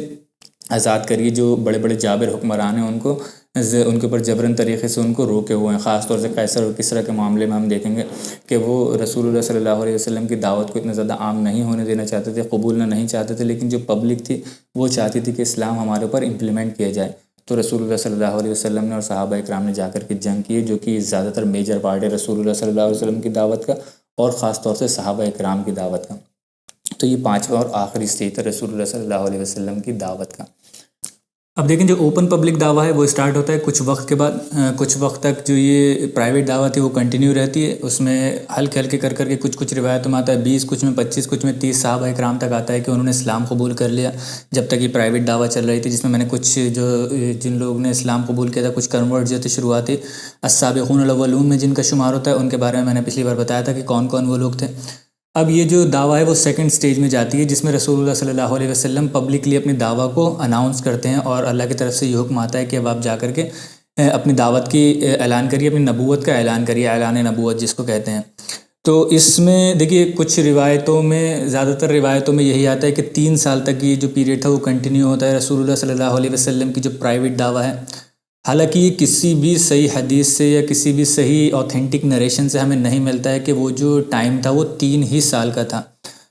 ایک الواقدی ہیں، ہسٹورین ہے، فیمس ہسٹورین ہے، انہوں نے اپنی کتاب میں لکھا ہے، اس کو مینشن کیا ہے، حالانکہ اس کی سند انہوں نے بیان نہیں کی ہے، تو وہاں سے ہی زیادہ تر لوگوں نے لیا ہے اس چیز کو، جس میں لوگ کہتے ہیں کہ 3 سال تک یہ جو پرائیویٹ دعویٰ کا پیریڈ تھا وہ 3 سال تک رہا، 3 سال کے بعد رسول اللہ صلی اللہ علیہ وسلم نے اعلان نبوت کیا۔ تو 3 سال کا تو کوئی پرٹیکولر نہیں ہے، لیکن یہ ہاں اوتھینٹکلی ہر سورس سے نریٹڈ ہے کہ رسول اللہ صلی اللہ علیہ وسلم کو جو پہلی بار وحی آئی ہے اور اعلان نبوت جو انہوں نے صفا پہاڑی پر کھڑے ہو کر کیا ہے، اس میں کافی ٹائم کا وقفہ تھا، وہ 2 سال کا بھی ہو سکتا ہے، 3 سال کا بھی ہو سکتا ہے، تو 4 سال کا بھی ہو سکتا ہے، لیکن موسٹ کامن اوپینین جو ہے وہ اسی وجہ سے، کیونکہ زیادہ تر لوگوں نے الواقدی سے ہی نریٹ کیا ہے، اس سے کاپی کیا ہے، 3 سال کا جو وقفہ ہے یہ بتایا جاتا ہے۔ تو ہم اس کو 3 سال کا ہی مان لیتے ہیں، اس میں ماننے میں کوئی ایسی وہ نہیں ہے کہ اگر اس چیز کو ہم مان لیتے ہیں تو ہمارا کوئی عقیدہ خراب ہوتا ہے۔ ایک پیریڈ تھا، اس پیریڈ کو 2-3 سال کتنا بھی مانا جا سکتا ہے، لیکن جب موسٹ کامنلی 3 سال ہی نریٹڈ ہے تو ہم 3 سال مان لیتے ہیں۔ 3 سال تک یہ رسول اللہ صلی اللہ علیہ وسلم کی پرائیویٹ دعوت چلتی ہے، اس کے بعد رسول اللہ صلی اللہ علیہ وسلم کو اللہ تعالیٰ کی طرف سے حکم ہوتا ہے کہ وہ اپنے جو رشتہ دار ہیں اور جو باقی جو لوگ ہیں مکہ کے، ان لوگوں کو جا کر اپنی نبوت کے بارے میں بتائیں، اس کا اعلان کریں۔ اس میں سے میں نے ایک آیت تو پچھلی بار بتائی تھی آپ کو، سورۃ الشورى کی 214 آیت جو ہے، جس میں اللہ تعالیٰ کہتا ہے وَأَنذِرْ عَشِيرَتَ الْأَقْرَبِينَ، کہ اپنے جو قریبی رشتہ دار ہیں ان کو جا کر کے آپ دین کی دعوت پیش کریے، اسلام کی دعوت پیش کریے۔ تو اس سے رسول اللہ صلی اللہ علیہ وسلم جو ان کے آس پاس کے جو قریبی رشتہ دار ہیں، جو ان کے قبیلے والے ہیں، ان کو دعوت پیش کی سب سے پہلے، اور اس کے بعد ایک سورۃ الحجر کی آیت نمبر 94 آئی ہے، جس میں اللہ تعالیٰ کہتا ہے فَاصْدَعْ بِمَا تَأْمُرُ وَأَعْرِضْ عَنِ الْمُشْرِكِينَ، کہ اللہ تعالیٰ کہتا ہے کہ آپ اعلانیہ کہہ دیجیے جس بات کا آپ کو حکم ہوتا ہے، اور چاہے اس بات سے مشرک جو ہیں برا ہی مان جائیں، برا کیوں نہ مان جائیں یا منہ پھیر لیں وہ اس چیز سے۔ تو یہ اللہ تعالیٰ کی طرف سے پہلا حکم آتا ہے کہ رسول اللہ صلی اللہ علیہ وسلم سمجھ جاتے ہیں کہ اب جا کر کے انہیں اپنی دعوت جو ہے پبلکلی اناؤنس کرنا ہے۔ تو رسول اللہ صلی اللہ علیہ وسلم اب پہلے کرتے کیا ہیں، 2 اسٹیجز میں یہ دعوت جو ہے رسول اللہ صلی اللہ علیہ وسلم اپنی عام کرتے ہیں۔ سب سے پہلے رسول اللہ صلی اللہ علیہ وسلم اسٹارٹ کرتے ہیں بنو ہاشم یا بنو عبد مناف سے، جو ان کے قبیلے والے تھے، ان کے خاندان والے تھے۔ تو کیونکہ رسول اللہ صلی اللہ علیہ وسلم سمجھتے ہیں وانذر عشیرۃ الاقربین، جو ہے کہ اپنے قریبی رشتہ داروں کو پہلے دعوت دیجیے، تو رسول اللہ صلی اللہ علیہ وسلم اپنے قبیلے سے ہی شروعات کرتے ہیں، اور اپنے قبیلے والوں کے جو مرد حضرات تھے ان کو اپنے گھر دعوت پر بلاتے ہیں رسول اللہ صلی اللہ علیہ وسلم، کہ یہاں دعوت پر بلائیں گے، پھر وہاں پر ڈسکس کریں گے، ان کو بتائیں گے رسول اللہ صلی اللہ علیہ وسلم اپنی نبوت کے بارے میں۔ اب یہاں پر روایتوں میں آتا ہے کہ 40 لوگ تھے، جو 40 مرد حضرات تھے جن کی رسول اللہ صلی اللہ علیہ وسلم نے دعوت کی تھی، جو کہ پرٹیکولرلی صرف بنو ہاشم یا بنی عبد مناف کو ہی بلانگ کرتے تھے، اور کسی قبیلے کے رسول اللہ صلی اللہ علیہ وسلم نے انکلوڈ نہیں کیے تھے اس میں۔ اور روایتوں میں یہ بھی آتا ہے کہ حضرت علی رضی اللہ تعالیٰ عنہ سے کہا تھا کہ تم جو ہے ان لوگوں کی دعوت کا انتظام کرو، کھانے کی جو بھی چیزیں ارینج کرنا تھی وہ حضرت علی رضی اللہ تعالیٰ نے ارینج کی۔ اس کے بعد جب وہاں پر سب بیٹھے ہوتے ہیں، رسول اللہ صلی اللہ علیہ وسلم سب کو کھانا پیش کرتے ہیں، سب کھاتے ہیں، آتے ہیں، بیٹھتے ہیں۔ ابو لہب کو کیونکہ یہ لوگوں نے بات سن رکھی تھی، اور خاص طور سے ابو لہب نے، کہ رسول اللہ صلی اللہ علیہ وسلم جو ہیں وہ کچھ نہ کچھ پڑھا رہے ہیں، کچھ دین سکھا رہے ہیں، نئی بات بتا رہے ہیں، تو اس کو یہ اندازہ ہونے لگتا ہے، جب سب کھانا ختم کر لیتے ہیں، فنش کر لیتے ہیں، تو اس کو یہ اندازہ ہوتا ہے کہ شاید اب محمد جو ہے اس نے ہمیں اسی لیے دعوت پر بلایا ہے کہ اب تک جو بات پرائیویٹ تھی، لوگوں کے دلوں میں تھی وہ بات، وہ اب اس کو عام کرنے والا ہے، اس کو کامن کرنے والا ہے، پبلکلی اس چیز کو اناؤنس کرنے والا ہے۔ تو یہ ابو لہب جو ہے، ابو لہب اس چیز کو سینس کرتا ہے، اور وہ وہاں سے کھڑا ہو جاتا ہے جلدی سے، اور کہتا ہے کہ میں نے تو کھا لیا، میرا پیٹ بھر چکا ہے، اب یہاں رکنے کا کوئی مجھے فائدہ نہیں دکھتا ہے، تو میں اپنے گھر جا رہا ہوں۔ تو جب وہ جاتا ہے تو وہاں پر اور بھی جو لوگ بیٹھے ہوئے ہوتے ہیں، جن لوگوں نے کھا لیا ہوتا ہے، وہ کہتے ہیں کہ ٹھیک ہے، ہم بھی اپنے اپنے گھر جا رہے ہیں، اور وہ میٹنگ جو ہے ختم ہو جاتی ہے وہاں پر۔ رسول اللہ صلی اللہ علیہ وسلم اپنی دعوت رکھ نہیں پاتے ہیں، پیش نہیں کر پاتے ہیں۔ پھر اس کے بعد ایک اور دن رسول اللہ صلی اللہ علیہ وسلم سیم اسی طریقے سے دعوت ارینج کرتے ہیں، اور رسول اللہ صلی اللہ علیہ وسلم حضرت علی سے اسی طریقے سے کہتے ہیں کہ آپ جو ہیں کھانے پینے کا انتظام دیکھیے گا، ارینج کریے گا۔ اب جب دوسری بار آتے ہیں، کھانا کھاتے ہی ہوتے ہیں، تو رسول اللہ صلی اللہ علیہ وسلم کا یہاں پر پریزنس آف مائنڈ کہہ لیجئے، کہ پچھلی بار سے رسول اللہ صلی اللہ علیہ وسلم ایک سیکھ لیتے ہیں۔ وہ کہتے ہیں کہ اگر کھانا فنش ہونے تک کا، ختم ہونے تک کا میں نے انتظار کیا، تو ہو سکتا ہے پھر سے ابو لہب جو ہے اپنی چال چلے اور یہاں سے سب لوگ چلے جائیں۔ تو رسول اللہ صلی اللہ علیہ وسلم وہاں پر ان کے کھانا ختم ہونے سے پہلے ہی رسول اللہ صلی اللہ علیہ وسلم جو ہیں ان کو خطبہ، مطلب ان سے بات کرنا شروع کر دیتے ہیں۔ بات کرنے میں سب سے پہلے رسول اللہ صلی اللہ علیہ وسلم خطبہ پڑھتے ہیں، خطبۃ الحاجہ جسے ہم کہتے ہیں، جو آپ نے زیادہ تر خطبے میں جو لوگ خطبہ دیتے ہیں، یا اپنے مسجدوں میں جو خطبہ ہوتا ہے اس میں آپ نے شروع میں سنا ہوگا، شروعاتی دور میں سب سے پہلے یہی پڑھتے ہیں سب لوگ شروعات میں، ان الحمد للہ نحمدہ ونستعینہ ونستغفرہ ونؤمن بہ ونتوکل علیہ۔ یہ جو پورا ایک خطبہ ہوتا ہے شروعات میں، تو اس کو خطبۃ الحاجہ کہتے ہیں۔ تو یہ وہ خطبہ پڑھتے ہیں رسول اللہ صلی اللہ علیہ وسلم، اور کیونکہ یہ اب عرب کے معاشرے میں کسی نے اس طریقے کا خطبہ نہیں سنا تھا جس میں اللہ تعالیٰ کی حمد و ثنا بیان کری جا رہی ہو، تو وہ مسمرائزڈ ہو جاتے ہیں اس چیز سے، یعنی کہ وہ اس چیز میں گم سے ہو جاتے ہیں، اس چیز کو سن کر کے، اس کی خوبصورتی میں جو اللہ تعالیٰ کی حمد و ثنا بیان کی جاتی ہے اس میں۔ اس کے بعد رسول اللہ صلی اللہ علیہ وسلم ان سے مخاطب ہوتے ہوئے کہتے ہیں کہ یا بنی عبد المطلب، کیونکہ بنی عبد المطلب کے ہی وہاں پر رسول اللہ کے ہی خاندان کے سب لوگ بیٹھے ہوئے ہوتے ہیں، یا بنی عبد المطلب، میں نے آج تک کوئی بھی عرب کا شخص ایسا نہیں دیکھا جو اپنے لوگوں کے پاس اتنی بہترین دعوت لایا ہو، اتنے فائدے کی دعوت لایا ہو جو میں تم لوگوں تک لے کر کے آ رہا ہوں، یعنی کہ رسول اللہ صلی اللہ علیہ وسلم۔ اب دیکھیے رسول اللہ صلی اللہ علیہ وسلم کا یہ کہنا بڑا ہی، آپ کہہ لیجئے ایک میٹافوریکل ہے، کہ رسول اللہ صلی اللہ علیہ وسلم کے اپنے ہی خاندان میں اتنے بڑے بڑے لوگ گزرے، اتنی بڑی پرسنالٹیز گزری ہیں، جس کے اوپر ہم نے شروعات میں ایک کلاس بھی کی تھی پرٹیکولر، ان کے خاندان میں جو بڑی پرسنالٹیز گزری ہیں ان کے بارے میں بتایا تھا کہ کیا انہوں نے بڑے بڑے کام کیے ہیں، کس طریقے سے انہوں نے اپنی قوم کو، اپنے قبیلے والوں کو اور پورے معاشرے کو، خاص طور سے بنو عبد المطلب کے لوگوں نے تو بہت ہی زیادہ فائدہ پہنچایا ہے، جو انہوں نے بزنس ٹرپس اسٹارٹ کی ہیں دونوں یمن اور سیریا کی۔ تو اس چیز پر رسول اللہ صلی اللہ علیہ وسلم کہہ رہے ہیں کہ میں کوئی بھی شخص ایسے کو نہیں جانتا ہوں جو تمہارے پاس اتنی فائدے کی یا اتنی بہترین دعوت تمہاری فلاح کے لیے لے کر کے آیا ہو، یعنی کہ وہ ساری چیزوں کو نلیفائی رسول اللہ صلی اللہ علیہ وسلم ایک طریقے سے کر دیتے ہیں۔ کیونکہ جب تک آپ اللہ تعالیٰ سے کنیکٹڈ نہیں ہوں گے، اللہ تعالیٰ کو آپ اس طریقے سے نہیں پہچانتے ہوں گے، اس طریقے سے عبادت نہیں کرتے ہوں گے، تو آپ کی دنیا میں کتنی بھی آپ کامیابی لے لیں، کتنے بھی فائدے اٹھا لیں اس چیز سے، تو وہ اصل کامیابی نہیں ہے۔ تو رسول اللہ صلی اللہ علیہ وسلم یہاں پر یہی کہتے ہیں کہ میں عرب کے کسی بھی شخص کو ایسا نہیں جانتا ہوں جو اپنے لوگوں کے پاس ایک ایسا میسج لے کر کے آیا ہو، ایک ایسی دعوت لے کر کے آیا ہو جو میں تم لوگوں کے لیے لے کر کے آ رہا ہوں۔ یعنی کہ رسول اللہ صلی اللہ علیہ وسلم اپنی دعوت کے بارے میں ان کو بتاتے ہیں۔ رسول اللہ صلی اللہ علیہ وسلم کہتے ہیں کہ میں اللہ تعالیٰ کی طرف سے بھیجا ہوا نبی ہوں، اللہ تعالیٰ کا رسول ہوں، اور یہ دنیا جو ہے بہت چھوٹی زندگی ہے، بڑی فانی زندگی ہے، ختم ہو جانے والی زندگی ہے۔ اس کے بعد جو زندگی آنے والی ہے، اصل زندگی وہی ہے، آخرت کی زندگی۔ اس پر آپ لوگ جو ہے یہ جو بت پرستی آپ یہاں پر کرتے ہیں، جو شرک کا ماحول ہے پورے مکہ کے اندر، اس بت پرستی کو اٹھا کر چھوڑ دیجئے۔ یہ جو بت ہیں آپ کے گھروں میں رکھے ہوئے ان کو اٹھا کر کے توڑ دیجئے، پھینک دیجئے۔ صرف اور صرف اللہ تعالیٰ کی عبادت کیجئے، اللہ تعالیٰ کی طرف رجوع کریے، اللہ تعالیٰ سے اپنی حاجتوں کو مانگیے، اللہ تعالیٰ سے اپنی دعاؤں کو مانگیے۔ اللہ تعالیٰ ہی صرف دعاؤں کا قبول کرنے والا ہے۔ اور جان لیجیے کہ کوئی بھی اچھائی اور کوئی بھی برائی آپ تک نہیں پہنچ سکتی، صرف اور صرف اللہ تعالیٰ کے حکم سے۔ اور وہ کہتے ہیں کہ یہ جو دنیا ہے اس کے اندر کوئی بھی چیز آپ لے لیں وہ اتنے منافع کی نہیں ہے، اتنے فائدے کی نہیں ہے۔ یہ دنیا جو ہے ختم ہو جانے والی ہے، فانی دنیا ہے۔ اصلی جو ریوارڈ ہے، اصلی جو زندگی ہے، اصلی جو مزہ ہے وہ جنت کا ہی مزہ ہے، جو کہ آگے آنے والی زندگی ہے۔ اس زندگی کے بعد ہماری زندگی جو شروع ہونے والی ہے،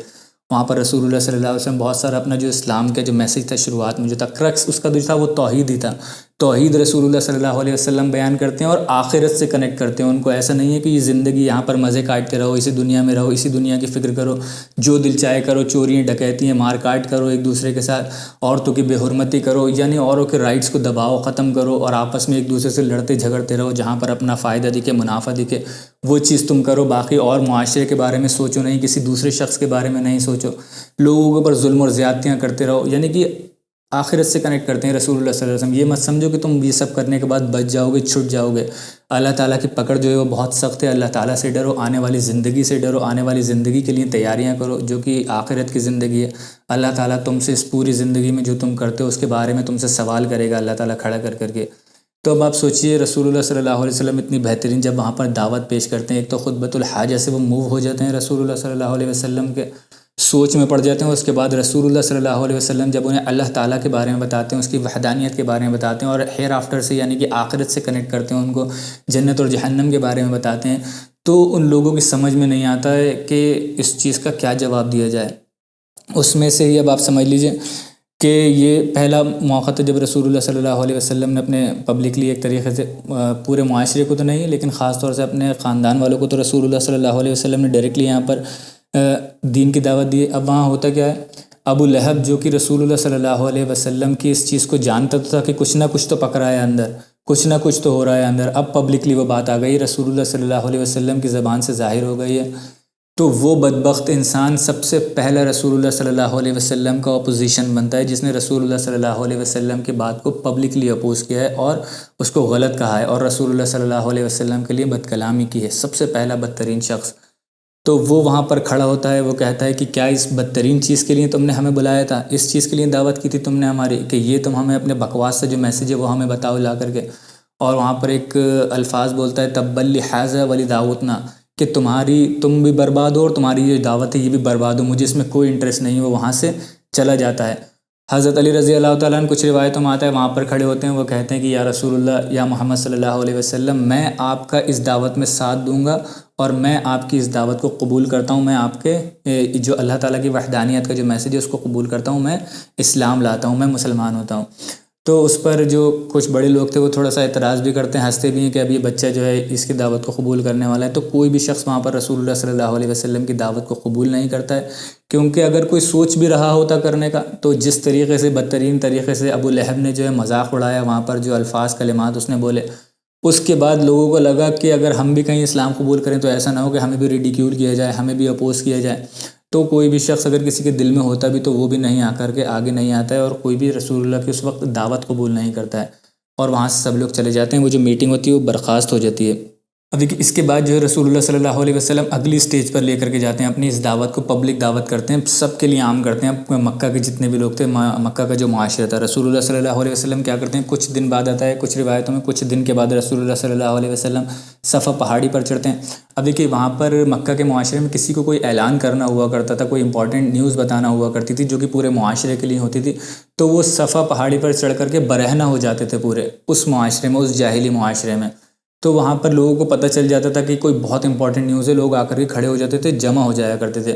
لیکن اب رسول اللہ صلی اللہ علیہ وسلم جو کہ اللہ کے نبی ہیں اور اتنے شرم و حیا والے ہیں، ان کے لیے بالکل یہ شایان شان نہیں تھا، ویسے تو کسی بھی انسان کے لیے یہ اس کے لیے نہیں ہے اللہ تعالیٰ کی طرف سے حکم کہ وہ برہنہ ہو کر کے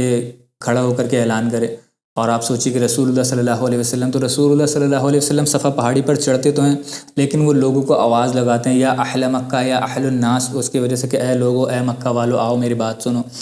تو رسول اللہ صلی اللہ علیہ وسلم کو وہاں جب چڑھا ہوا دیکھتے ہیں اور رسول اللہ صلی اللہ علیہ وسلم ہاتھ سے اشارہ کرتے ہوتے ہیں، وہ ہاتھ ہلاتے ہیں تاکہ دور دور تک جو لوگ ان کو دیکھ رہے ہوں، جن تک آواز بھی نہیں جائے، وہ لوگ آ جائیں رسول اللہ صلی اللہ علیہ وسلم کی بات کو سنیں۔ تو صفا پہاڑی جو ہے وہ بالکل کعبے کے برابر میں ہی، پاس میں ہی ہے۔ تو وہاں پر رسول اللہ صلی اللہ علیہ وسلم کے پاس سب لوگ آ جاتے ہیں، جمع ہو جاتے ہیں، وہ دیکھتے ہیں، وہ سوچتے ہیں کہ آج محمد کھڑے ہوئے ہیں، جو کہ رسول اللہ صلی اللہ علیہ وسلم کا ایک بہت زبردست اسٹیٹس تھا مکہ کے معاشرے میں،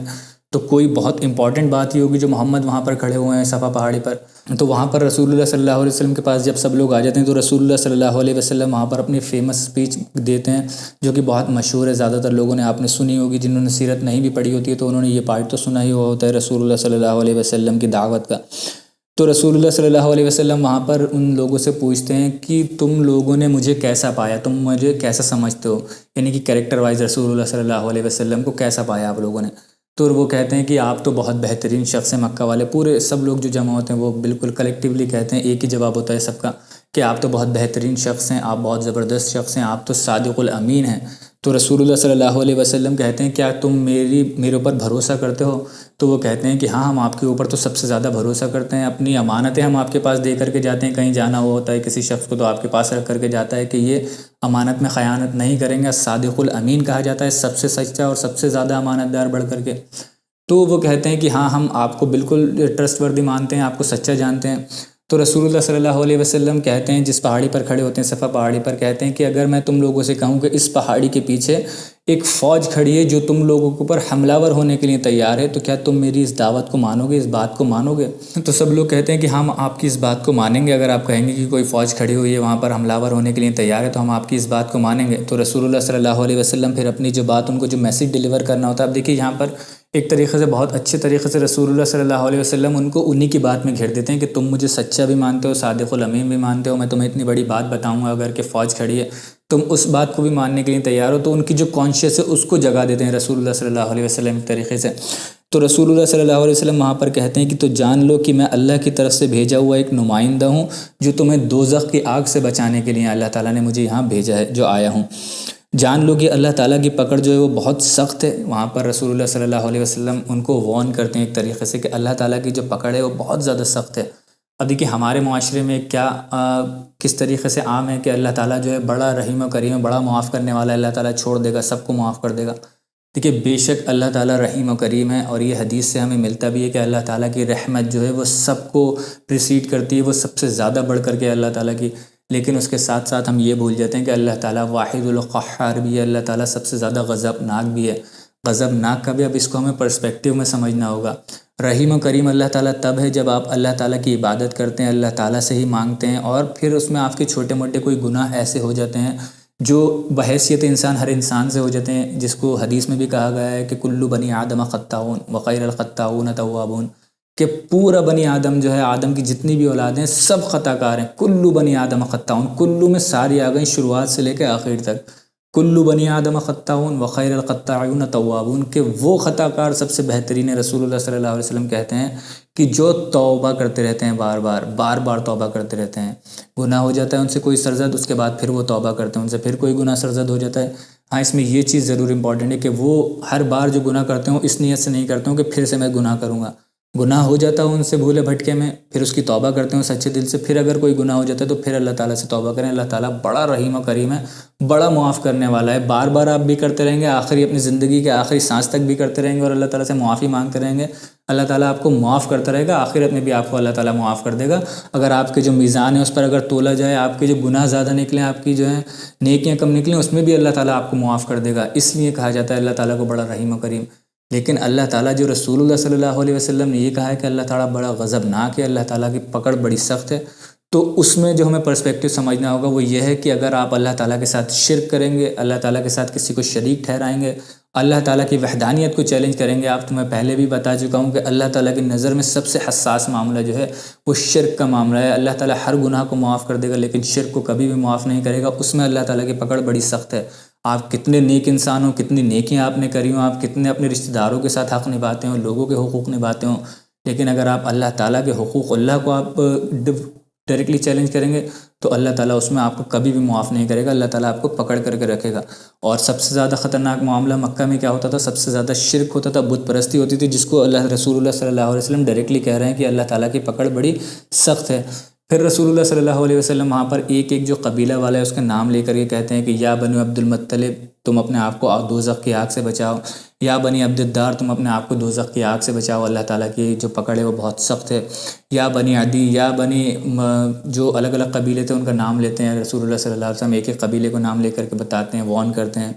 اس کے بعد سے آخر میں رسول اللہ صلی اللہ علیہ وسلم جب اپنے خاندان پر آتے ہیں، یا بنو ہاشم، یا بنی عبد المطلب، تو ایک ایک شخص کا نام لے کر وہاں پر بتاتے ہیں، یا حمزہ کو کہتے ہیں کہ تم اپنے آپ کو دوزخ کی آگ سے بچاؤ، یا صفیہ بنت مطلب تم اپنے آپ کو دوزخ کی آگ سے بچاؤ، یا ابو طالب کو بھی بتاتے ہیں، ابو لہب، سب کا نام لے کر کے بتاتے ہیں۔ اور پھر اینڈ میں ان کی جو بیٹی ہوتی ہیں، سب سے چھوٹی بیٹی، جو ان کی سب سے آپ کہہ لیجئے جن سے سب سے زیادہ محبت رسول اللہ صلی اللہ علیہ وسلم کرتے ہیں، جو رسول اللہ کی لاڈلی صاحبزادی تھیں، حضرت فاطمہ رضی اللہ تعالیٰ عنہا، وہ وہاں پر کھڑی ہوتی ہیں۔ رسول اللہ صلی اللہ علیہ وسلم آخر میں، اب دیکھیے، اگر کسی کو ایگزمپٹ کر سکتے تھے رسول اللہ صلی اللہ علیہ وسلم، جس کو ہٹا سکتے تھے کہ چلو ٹھیک ہے اس کی میں سفارش کر دوں گا یہ بچ جائے گی، تو اس کی سب سے زیادہ حقدار حضرت فاطمہ رضی اللہ تعالیٰ عنہ تھیں اس وقت۔ لیکن ان کو بھی رسول اللہ صلی اللہ علیہ وسلم وارن کر دیتے ہیں، ڈائریکٹلی بتا دیتے ہیں کہ یا فاطمہ بنت محمد تم اپنے آپ کو دوزخ کی آگ سے بچاؤ، اللہ تعالیٰ کی پکڑ جو ہے وہ بہت سخت ہے۔ میں اس دنیا میں تو تمہیں سب کچھ دے سکتا ہوں بحیثیت انسان، بحیثیت تمہارا والد، جو میں والد ہوں، تمہارا فادر ہوں، ایز اے فادر،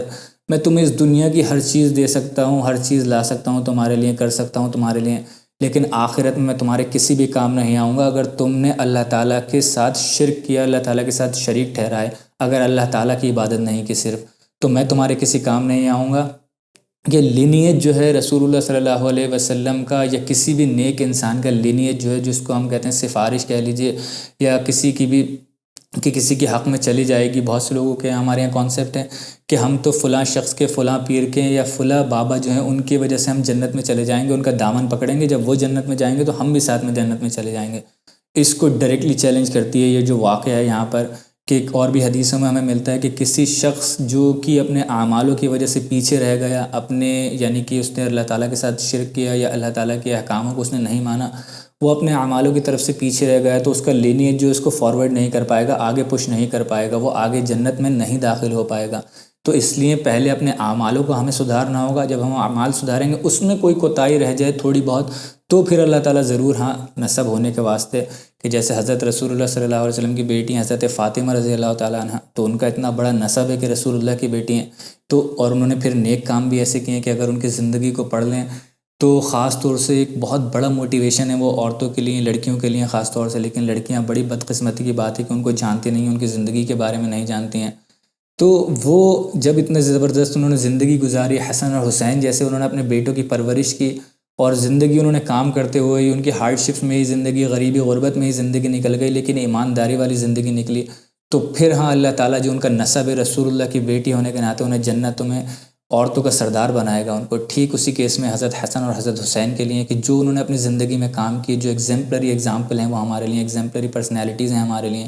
تو ان کو پھر اللہ تعالیٰ ان کے لینیج کی وجہ سے اللہ تعالیٰ جنت میں نوجوانوں کا سردار بنائے گا۔ اگر آپ کے اعمال بہت بہترین ہیں پھر تو لینیج آپ کے کام آ سکتا ہے، پھر تو کسی کی سفارش کام آ سکتی ہے آپ کے، لیکن اگر آپ کے اپنے اعمال ٹھیک نہیں ہیں، درست نہیں ہیں، آپ شرک میں مبتلا ہیں، آپ بدترین کاموں میں مبتلا ہیں، اسلام کی آپ کسی بھی ٹیچنگز پر نہیں چل رہے ہیں، معاشرے کے لیے آپ نقصان ہی ہیں، صرف بدترین شخص ہیں آپ معاشرے کے لیے، تو پھر آپ کے لیے کیسے کوئی لینیج کام کر جائے گا، یا کسی کی سفارش کیسے کام کر جائے گی؟ تو پھر رسول اللہ صلی اللہ علیہ وسلم وہاں پر اپنی بیٹی سے بھی یہی کہتے ہیں کہ تم اللہ تعالیٰ کی وحدانیت میں مانو، اللہ تعالیٰ کی ہی عبادت کرو۔ اب جب رسول اللہ صلی اللہ علیہ وسلم یہ پوری اسپیچ وہاں دے دیتے ہیں، بتا دیتے ہیں، لوگوں کو وارن کر دیتے ہیں، پورا جو معاشرہ ایک دم سے آپ کہہ لیجئے کہ بالکل سناٹے میں ہوتا ہے، وہ رسول اللہ صلی اللہ علیہ وسلم کے اس میسج کے ڈر سے جاتے ہیں، گھبرا سے جاتے ہیں، کیونکہ رسول اللہ کو کبھی انہوں نے جھوٹا نہیں پایا تھا، اور رسول اللہ اتنی وارننگ دے رہے ہیں، خطرناک وارننگ دے رہے ہیں۔ تو وہاں پر جو بدترین شخص تھا رسول اللہ صلی اللہ علیہ وسلم کا چچا ابو لہب، جو کہ دوبارہ سے رسول اللہ صلی اللہ علیہ وسلم کو پبلکلی اپوز کرتا ہے، وہاں پر جو دھول اٹھاتا ہے، کچھ دھول رسول اللہ صلی اللہ علیہ وسلم کی طرف پھینکتا ہے، اور وہ کہتا ہے کہ اس بدترین چیز کے لیے تم نے ہمیں یہاں پر جمع کیا تھا، ہمیں تو لگا کہ کوئی ضروری بات بتانے والے ہو۔ پھر سے وہی چیز بولتا ہے وہ جو اس نے گھر پر بولی تھی رسول اللہ صلی اللہ علیہ وسلم کے، وہی چیز بولتا ہے پھر سے، تبا لہٰذا ولی دعوتنا، کہ تم برباد ہو اور تمہاری جو دعوت ہے وہ بھی برباد ہو جائے۔ تو اسی کے آپ کہہ لیجئے کہ جواب میں رسول اللہ صلی اللہ علیہ وسلم کے اوپر وحی اللہ تعالیٰ نے نازل کی تھی، جس میں ہم پڑھتے ہیں سورہ لہب، جس کو ہم پڑھتے ہیں تبت یدا ابی لہب وتب، تو وہ جو آیت ہے وہ رسول اللہ صلی اللہ علیہ وسلم کی، اب دیکھیے یہ مجھے پرسنلی بہت ہی زبردست لگتی ہے، بہت خوبصورت لگتی ہے، حالانکہ اس کو سمجھنے کے لیے تو گھنٹوں چاہیے پوری، اس کے اگر آپ ڈیٹیلڈ انالیسس پڑھیں آپ کسی کا یا کسی کی تفسیر پڑھیں تو بہت مزہ آتا ہے اس کو پڑھنے میں، جب یہ واقعہ ہمیں پتہ ہو خاص طور سے۔ رسول اللہ سے اللہ تعالیٰ اتنی زیادہ محبت کرتا ہے، اس کی ایک ایویڈنس ہے، آپ سمجھ لیجئے، مان لیجئے کہ اس نے 2 بار کہا رسول اللہ صلی اللہ علیہ وسلم سے تب لہٰذا کہ تم برباد ہو جاؤ، تمہاری دعوت بھی برباد ہو جائے، ایک بار گھر میں جب دعوت کی تھی رسول اللہ نے، ایک بار یہاں پبلکلی جب رسول اللہ نے دعوت کی، تو اللہ اتنی محبت کرتا ہے رسول اللہ صلی اللہ علیہ وسلم سے کہ بالکل اس کی برابر کا جواب اللہ تعالیٰ نے دیا۔ اللہ تعالیٰ کیا کہتا ہے؟ تبت یدا ابی لہب، کہ ابی لہب جو ہے برباد ہو جائے، تب دوبارہ سے اللہ تعالیٰ اس کا یہاں پر، حالانکہ یہ سینٹنس جو تھا کمپلیٹ ہو چکا تھا، تبت یدا ابی لہب، کہ ابی لہب جو ہے برباد ہو جائے، لیکن اس کے بعد اللہ تعالیٰ ایک اور وتب لگاتا ہے، ایکسٹرا لگاتا ہے، کیونکہ اس نے 2 بار کہا تھا، تو اللہ تعالیٰ بھی 2 بار برابر کا جواب دیتا ہے اس کو کہ وہ برباد ہو گیا، ختم ہو گیا۔ تو یہ مطلب رسول اللہ صلی اللہ علیہ وسلم کا جو ایک رسول اللہ تعالیٰ کے ساتھ جو ریلیشن شپ ہے وہ بہت، آپ ایسے قرآن پڑھیں گے ڈیٹیل کے ساتھ تو آپ سوچیے سیرہ آپ جب پڑھتے ہیں تو آپ کو اور زیادہ مزہ آتا ہے قرآن کو پڑھنے میں، پھر جب اس کی بیوی کا کریکٹر آپ پڑھیں گے اور اس صورت کو بالکل ڈیٹیلڈ اس کا انالیسس آپ کہیں سے پڑھیں گے سنیں گے تو آپ کو بہت زیادہ مزہ آئے گا۔ تو یہ خیر رسول اللہ صلی اللہ علیہ وسلم کو اپوز کرتا ہے، وہاں سے چلا جاتا ہے، وہ جو پبلک ہوتی ہے وہ بکھر جاتی ہے، چلے جاتے ہیں۔ یہ واقعہ تھا پورا جہاں پر رسول اللہ صلی اللہ علیہ وسلم نے عام دعوت کی، پبلکلی اپنی دعوت کو اعلان کیا، نبوت کا جو رسول اللہ صلی اللہ علیہ وسلم نے اعلان کیا۔ یہاں پر اب سب کو پتہ چل چکا ہے، اب پبلک ہو گئی ہے رسول اللہ صلی اللہ علیہ وسلم کی دعوت کہ یہ اللہ کی طرف سے کوئی میسج لے کر کے آئے ہیں، اور وہ میسج کیا ہے؟ سب سے بڑا وحدانیت کا اللہ تعالیٰ کا، کہ کسی کے ساتھ اللہ تعالیٰ کو شریک مت ٹھہراؤ، کسی کے ساتھ دعا مت کرو، صرف اللہ تعالیٰ سے ہی دعا کرو، اور دوزخ اور جہنم کا کانسیپٹ رسول اللہ صلی اللہ علیہ وسلم نے بتایا کہ اس دنیا کے بعد بھی ایک زندگی جو کہ اصل زندگی ہے اس سے کنیکٹ کرو، رسول اللہ صلی اللہ علیہ وسلم نے بتایا۔ تو یہ اب سب کو پتہ چل چکا تھا کہ محمد صلی اللہ علیہ وسلم کی دعوت کیا ہے۔ اب دیکھیے یہاں سے ہمیں ایک لیسن بھی ملتا ہے کہ رسول اللہ صلی اللہ علیہ وسلم نے سب سے پہلے اپنے جو ان کے قریبی رشتہ دار تھے، دوست تھے بہت قریبی، جن کے اوپر ان کو بہت بھروسہ تھا، پہلے انہوں نے پہلے تو اپنا تزکیہ نفس کیا، پھر انہوں نے ان کا تزکیہ نفس کیا، کلچرنگ کی، پھر انہوں نے اپنے قریبی رشتہ دار جو ہیں ان کے خاندان والے جو ان کا تزکیہ نفس کیا، ان کو بتایا، دعوت ان تک پیش کی، اور پھر اس کے بعد انہوں نے پبلکلی لے گئے اس دعوت کو، جا کر کے اعلان کر دیا اس نبوت کا۔ تو یہی ٹھیک ہمیں بھی اپنی زندگی میں عمل میں لانا چاہیے، سب سے پہلے اپنا تزکیہ نفس کرے انسان، اپنے آپ کو پاک کرے، پھر اپنے جو قریبی رشتہ دار اور دوست ہیں ان کو کرے، پھر وہ جا کر کے اور لوگوں تک وہ دعوت پہنچائے جو اسلام کی دعوت ہے، اور لوگوں تک پہنچے۔ اب اس میں ایک چیز بہت کریٹیکل ہے، بہت سارے لوگ ہوتے ہیں وہ یہی سوچتے رہ جاتے ہیں کہ اگر ان کے گھر والے نہیں مان رہے ہیں، نہیں سن رہے ہیں اس کی دعوت کو، تو پھر وہ اور لوگوں تک نہیں پہنچاتے ہیں، پبلکلی نہیں پہنچاتے ہیں۔ اگر ان کو کوئی اسپیکنگ اسکل اچھی دی ہے، پڑھانے کی اسکل اچھی دی ہے اللہ تعالیٰ نے، تو وہ یہی سوچتے ہیں، اسی کنفیوژن میں رہ جاتے ہیں کہ لوگ تانا ماریں گے، لوگ یہ کہیں گے کہ تم اپنے گھر والوں کو تو پہلے ٹھیک کر لو۔ دیکھیے آپ کا کام ہے صرف دعوت کو پہنچا دینا، وہ ہم بار بار پڑھیں گے، قرآن کی 12 آیتوں میں آتا ہے، اللہ تعالیٰ رسول اللہ سے بھی یہ کہتا ہے کہ آپ کا کام تو پہنچا دینا، آپ کے گھر والوں نے نہیں مانا پھر وہ آپ کی ٹینشن نہیں ہے، پھر وہ اپنے اوپر قدر کو خود حاوی کر رہے ہیں، یعنی کہ ابو لہب نے اگر نہیں مانا، ابو طالب نے اگر نہیں مانا، تو اس میں رسول اللہ صلی اللہ علیہ وسلم کی غلطی نہیں ہے۔ 100% لوگ آپ کی دعوت پر نہیں آئیں گے، آپ کی بات کو نہیں سنیں گے، آپ کی بات کو نہیں مانیں گے، آپ کو لیکن کم سے کم ان کے سامنے 1-2 بار پیش کرنا ہے اپنی دعوت کو، اور جتنا آپ پیش کر سکتے ہیں ان کے سامنے اتنا آپ پیش کریے۔ اس کے بعد پھر ایسا نہیں ہے کہ آپ کے پاس اسپیکنگ اسکل ہے، آپ کو کچھ بتانا بہت اچھے سے آتا ہے، پڑھانا بہت اچھے سے آتا ہے، تو آپ اور لوگوں کو نہیں بتائیں اس چیز میں کہ ہمارے گھر والے یہ ابھی ہماری دعوت پر نہیں ہیں۔ آپ اپنے آپ کو تزکیہ نفس کریے، اپنے گھر والوں کو بتائیے، ان کے سامنے دعوت پیش کریے، اگر وہ نہیں قبول کرتے ہیں تو پھر آپ اور لوگوں تک اس دعوت کو لے کر کے جائیے۔ تو یہ ایک لیسن ہے رسول اللہ صلی اللہ علیہ وسلم کی اس اعلان نبوت میں۔ اب دیکھیں اس کے بعد رسول اللہ صلی اللہ علیہ وسلم نے جب یہ بات عام ہو گئی، سب کو پتہ چل گئی رسول اللہ صلی اللہ علیہ وسلم کی دعوت کے بارے میں، تو رسول اللہ صلی اللہ علیہ وسلم نے پھر اوپنلی پبلکلی اپنی دعوت کو جو ہے پروکلیم کرنا شروع کیا، بتانا شروع کیا۔ جہاں کہیں بھی رسول اللہ صلی اللہ علیہ وسلم کو موقع ملتا تھا وہ وہیں پر دعوت دینے کھڑے ہو جاتے تھے اسلام کی لوگوں کو بتانے کے لیے، چاہے گلی محلے میں ہو، سڑک پر ہو، چوراہے پر ہو، کہیں رسول اللہ صلی اللہ علیہ وسلم وہاں دعوت دیتے تھے پبلکلی اوپنلی۔ اب جب رسول اللہ صلی اللہ علیہ وسلم نے پبلکلی دعوت دینا شروع کی، اوپنلی دعوت دینا شروع کی ہے، تو اب ایک سٹیج آتی ہے جو کہ ہم کہہ لیتے ہیں پرسیکیوشن، یعنی کہ جو لوگ اسلام پر تھے، جو رسول اللہ صلی اللہ علیہ وسلم کے ساتھ تھے، ان لوگوں کو پرسیکیوٹ کرنا شروع کرتا ہے وہ معاشرہ جو تھا، مکہ کا معاشرہ، خاص طور سے جو اشرافیہ تھے، بڑے بڑے جو لیڈرز تھے وہاں پر، خاص طور سے اس میں جو بڑے بڑے لیڈرز ہیں جیسے کہ ابو جہل ہے، ابو لہب ہے، عقبہ بن معیط ہے، تو جتنے بھی بڑے بڑے لیڈرز تھے وہ رسول اللہ صلی اللہ علیہ وسلم کی دعوت کو اپوز کرنا شروع کرتے ہیں، پرسیکیوشن شروع ہو جاتا ہے۔ اب یہ جو پرسیکیوشن ہوتا ہے وہ سب سے پہلے رسول اللہ صلی اللہ علیہ وسلم کو روکنا چاہتے ہیں، پہلے بنو ہاشم والے آتے ہیں رسول اللہ صلی اللہ علیہ وسلم کو روکنے کے لیے۔ اب دیکھیے وہاں پر جو معاشرہ، میں آپ کو پہلے بتا چکا ہوں کہ ٹرائبلزم بہت زیادہ تھا وہاں پر، اور ٹرائبلزم اس طریقے کا تھا کہ کوئی بڑا لیڈر نہیں تھا، ایک پرائم منسٹر یا چیف منسٹر جیسے ہوتا ہے یا کوئی خلیفہ جیسے ہوتا ہے، ایک کوئی بڑا لیڈر نہیں تھا، سب کے اپنے اپنے ٹرائبس کے لیڈر تھے۔ کچھ کرنا ہوا کرتا تھا کسی شخص کے خلاف یا کسی قبیلے کے خلاف تو اس سردار کے پاس جایا کرتے تھے اور اس سے کمپلینٹ کیا کرتے تھے۔ ٹھیک اسی کیس میں رسول اللہ صلی اللہ علیہ وسلم کو روکنے کی جب کوشش کرتے ہیں تو بنو ہاشم کے جو لوگ ہیں وہ پہلے جاتے ہیں حضرت ابو طالب کے پاس، کیونکہ وہ ان کے لیڈر تھے، تو وہ ابو طالب سے کہتے ہیں کہ آپ روکیے رسول اللہ صلی اللہ علیہ وسلم کو۔ ابو طالب رسول اللہ سے بات کرتے ہیں، وہ کہتے ہیں کہ تم جو ہو اپنی دعوت سیکریٹلی ابھی تک لے کر کے چل رہے تھے، پرائیویٹلی لے کر کے چل رہے تھے، اسی طریقے سے اپنی دعوت کو لے کر کے چلتے، تم نے کیوں عام کر دیا، سب کے سامنے بتا دیا اس چیز کو۔ اب سب لوگ جو ہیں میرے پیچھے لگے ہوئے ہیں کہ آپ اپنے بھتیجے کو روکیے، اور کیونکہ تم میری کفالت میں ہو۔ تو رسول اللہ صلی اللہ علیہ وسلم کہتے ہیں کہ نہیں، میں اپنی دعوت سے نہیں ہٹوں گا، یہ اللہ تعالیٰ کی طرف سے بھیجی ہوئی دعوت ہے، میں اس سے 1 انچ بھی پیچھے نہیں ہٹ سکتا۔ جو اللہ کا حکم ہوگا مجھے ویسا ہی کرنا ہوگا، وہی کرنا ہوگا، میں معاشرے کے پریشر سے ڈر کر کے پیچھے نہیں ہٹوں گا، چاہے معاشرے کے لوگ کچھ بھی کہتے رہیں، اللہ تعالیٰ کا جو حکم ہے اس وقت میں اس اللہ تعالیٰ کے حکم کو بجا لاؤں گا۔ اور رسول اللہ صلی اللہ علیہ وسلم اس چیز پر لگے رہتے ہیں بہت فرملی۔ اب بہت بار آتے ہیں جب ابو طالب کے پاس، ابو طالب بھی رسول اللہ کو بار بار کہتے ہیں، تو رسول اللہ صلی اللہ علیہ وسلم ایک لمٹ پر جا کر کے جب ان کے چچا بار بار کہتے ہیں تو وہ کہتے ہیں کہ اپنے چچا سے آپ مجھ سے برات کر لیجئے، آپ مجھ سے جو اپنا رشتہ ناطہ ختم کر لیجئے، آپ لوگوں سے یہ کہہ دیجئے کہ میں نے محمد سے اپنا رشتہ ناطہ ختم کر دیا ہے، وہ میری پروٹیکشن میں نہیں ہے، تم لوگوں کو جو کرنا ہے اس کے ساتھ کرو، مجھ سے آ کر کے کمپلین مت کرو، مجھ سے آ کر کے مت کہو۔ تو اب سوچئے کہ رسول اللہ صلی اللہ علیہ وسلم اللہ کے احکام کو پہلے رکھتے ہیں، وہ اس چیز میں کہ اپنے گھر والے ان کے کچھ کہہ رہے ہیں یار کہ میرے ایک چچا ہیں بہت محبت مجھ سے کرتے ہیں، بچپن سے انہوں نے مجھے پالا ہے، میرے والد کی طرح ہیں، تو لاؤ میں ان کی بات مان لوں اس وقت کے لیے، اس سچویشن کے لیے، اس چیز کے لیے۔ لیکن رسول اللہ صلی اللہ علیہ وسلم ایک سٹیپ بھی پیچھے نہیں ہٹتے ہیں، وہ کہتے ہیں نہیں، اللہ کا حکم ہے، اگر اللہ تعالیٰ مجھ سے کہہ دے گا کہ ابو طالب کی بات مان لو اور دعوت مت دو تو میں کر سکتا ہوں، لیکن اللہ تعالیٰ نے جب مجھ سے کہہ دیا ہے کہ اپنی دعوت کو عام کرو، تو وہ معاشرے کو کتنی بھی بری لگے، معاشرہ کچھ بھی کرے میرے ساتھ، پرسیکیوشن کر رہا ہے پرسیکیوشن کرے میرے ساتھ، تو رسول اللہ صلی اللہ علیہ وسلم اس دعوت سے نہیں ہٹتے ہیں۔ لیکن اب یہاں پر ایک ایموشنل اینگل ہے بہت زیادہ، رسول اللہ بھی ابو طالب سے بہت محبت کرتے تھے اور ابو طالب بھی رسول اللہ سے بہت محبت کرتے تھے، تو ابو طالب کا جو دل ہے وہ نرم ہو جاتا ہے بہت، کہ یار ڈٹرمنیشن کو دیکھ کے رسول اللہ کہ یہ تو بہت اچھے سے اپنی اس دعوت پر ڈٹا ہوا ہے، تو وہ کہتے ہیں کہ میرے بھتیجے ٹھیک ہے، یہ آخری بار تھا جو میں تمہارے پاس آیا تھا، آج کے بعد میں کبھی بھی تم سے یہ نہیں کہوں گا کہ تم اپنی دعوت سے پیچھے ہٹ جاؤ، تم اپنی دعوت کو چھوڑ دو، تمہیں جو کرنا ہے کرو، تمہیں دعوت دینا ہے جس طریقے سے وہ دعوت دیتے رہو، باقی ان لوگوں کو میں دیکھ لوں گا، میں سمجھ لوں گا، جو یہ لوگ آتے ہیں میرے پاس کہ تم اپنے محمد کو روکو، اپنے بھتیجے کو روکو۔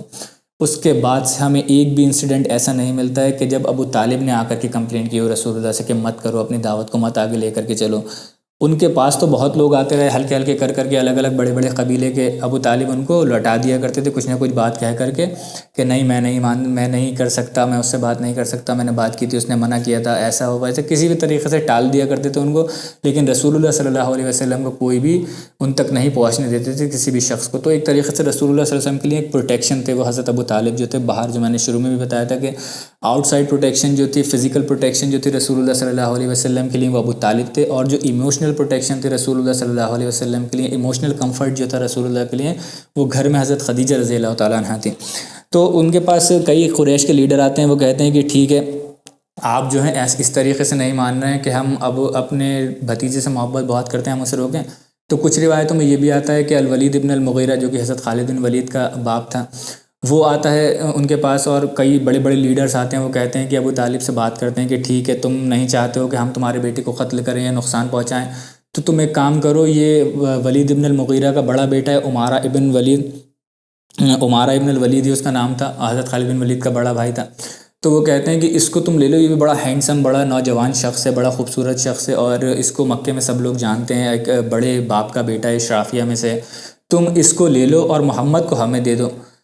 تو اس پر ابو طالب کہتے ہیں کہ کیا ہی بدترین پلان تم لے کر کے آئے ہو، تم چاہتے ہو کہ میں اپنے بھتیجے کو جس سے میں دل سے محبت کرتا ہوں تمہیں دے دوں، اور تم اپنا جو بیٹا ہے وہ مجھے دے دو، میں تمہارے بیٹے کو پالوں بڑے اچھے سے، اور تم میرے بیٹے کو لے جا کر کے، میرے بھتیجے کو لے جا کر کے قتل کر دو۔ بڑا ہی بدترین پلان ہے، کہتے ہیں کہ تمہیں کیسے تم نے سمجھ لیا کہ میں تمہیں محمد کو تمہارے حوالے کر دوں گا۔ حالانکہ یہ واقعہ جو ہے بہت زیادہ اوتھینٹکلی ہمیں کسی سورس سے نہیں ملتا ہے، لیکن کئی سیرتی کتابوں میں ملتا ہے، مشہور واقعہ ہے یہ۔ تو اس پر جو ہیں ابو طالب وہ منع کر دیتے ہیں، وہ کہتے ہیں کہ نہیں، میں تمہیں کسی بھی طور پر رسول اللہ صلی اللہ علیہ وسلم کو یعنی محمد کو نہیں دے سکتا تمہیں۔ اب دیکھیے یہاں پر کیا ہوتا ہے، جب اتنا زیادہ ڈٹرمنیشن دکھاتے ہیں حضرت ابو طالب، تو وہاں کے جو لیڈر ہیں وہ یہ سوچنے لگتے ہیں کہ اب دیکھیے اب کوئی لمٹ نہیں بچی ہے، اب صرف ایک ہی کام بچا ہے جو کہ کر سکتے ہیں مکہ والے، قریش والے، کہ وہ ابو طالب کو ہی لیڈرشپ پہ سے ہٹا دیں، کہ ابو طالب کی لیڈرشپ کو ہی ہم اگر ختم کر دیں تو پھر اس کو پروٹیکٹ کرنے والا کوئی نہیں ہوگا وہاں پر، کیونکہ بنو ہاشم کے ہی کچھ لوگ ان کے اگینسٹ تھے محمد صلی اللہ علیہ وسلم کے خلاف، لیکن کیونکہ اس قبیلے کے تھے اور اس قبیلے کے سردار جو تھے وہ پروٹیکشن دے رہے تھے رسول اللہ صلی اللہ علیہ وسلم کو، تو ان کو مجبوراً پروٹیکشن دینا پڑ رہی تھی رسول اللہ کو، تو وہ کہتے ہیں کہ ٹھیک ہے اب اس کو ہٹا دو، تو اس لمٹ تک آپ سمجھیے کہ ابو طالب نے رسول اللہ صلی اللہ علیہ وسلم کی مدد کی ہے، اور رسول اللہ صلی اللہ علیہ وسلم سے بہت زیادہ محبت کرتے تھے ابو طالب جو تھے رسول اللہ صلی اللہ علیہ وسلم کے والد کے بعد، کیونکہ ان کے سگے بھائی کے ہی بیٹے تھے رسول اللہ صلی اللہ علیہ وسلم۔ دیکھیے رسول اللہ صلی اللہ علیہ وسلم اسی محبت کی وجہ سے چاہتے تھے کہ ان کے جو چچا ہیں ابو طالب وہ اسلام قبول کر لیں کسی طریقے سے، ان کے سامنے دعوت بھی پیش کرتے ہیں رسول اللہ صلی اللہ علیہ وسلم اسلام کی، لیکن وہ قبول نہیں، حالانکہ اب دیکھیے دل سے وہ مانتے تھے کہ محمد صلی اللہ علیہ وسلم کی جو دعوت ہے وہ برحق ہے، وہ حق ہے، اپنے بیٹے کو اسلام قبول کرنے دیتے ہیں۔ کچھ روایتوں میں آتا ہے کہ انہوں نے اپنے والد سے ایڈوائز بھی مانگی تھی، تو انہوں نے کہا تھا کہ ہاں تم اپنے بھائی کے ساتھ رہو، اس کا میسج جو ہے وہ ٹروتھ بالکل ایک دم سچا میسج ہے اللہ تعالیٰ کی ہی طرف سے، اور لیکن وہ صرف اسلام کیوں قبول نہیں کرا انہوں نے؟ ایک تو دیکھیے بہت بڑی جو ہمیں اس میں ملتا ہے کہ اپنے آخری وقت میں ابو طالب اسلام قبول کرنا چاہ رہے تھے، بالکل جب اپنے ڈیتھ بیڈ پر تھے، اور رسول اللہ صلی اللہ علیہ وسلم ان کے سامنے دعوت پیش کرتے ہیں کہ میرے چچا ایک بار اپنے منہ سے آپ کلمہ پڑھ دیجئے، اللہ تعالیٰ کی وحدانیت میں مان لیجئے، میرے اوپر بلیو کر لیجئے، تو میں اللہ تعالیٰ کے سامنے آپ کی سفارش کر سکوں گا آپ کو جنت میں لے جانے کے لیے۔ تو وہاں پر آتا ہے کہ کچھ روایتوں میں کہ ابو طالب جو تھے اپنے ہونٹ تک کھلانے والے تھے کلمہ پڑھنے کے لیے، لیکن وہاں پر اور ان کے رشتہ دار بنو جو ہاشم کے تھے اور رشتہ دار بیٹھے ہوئے تھے،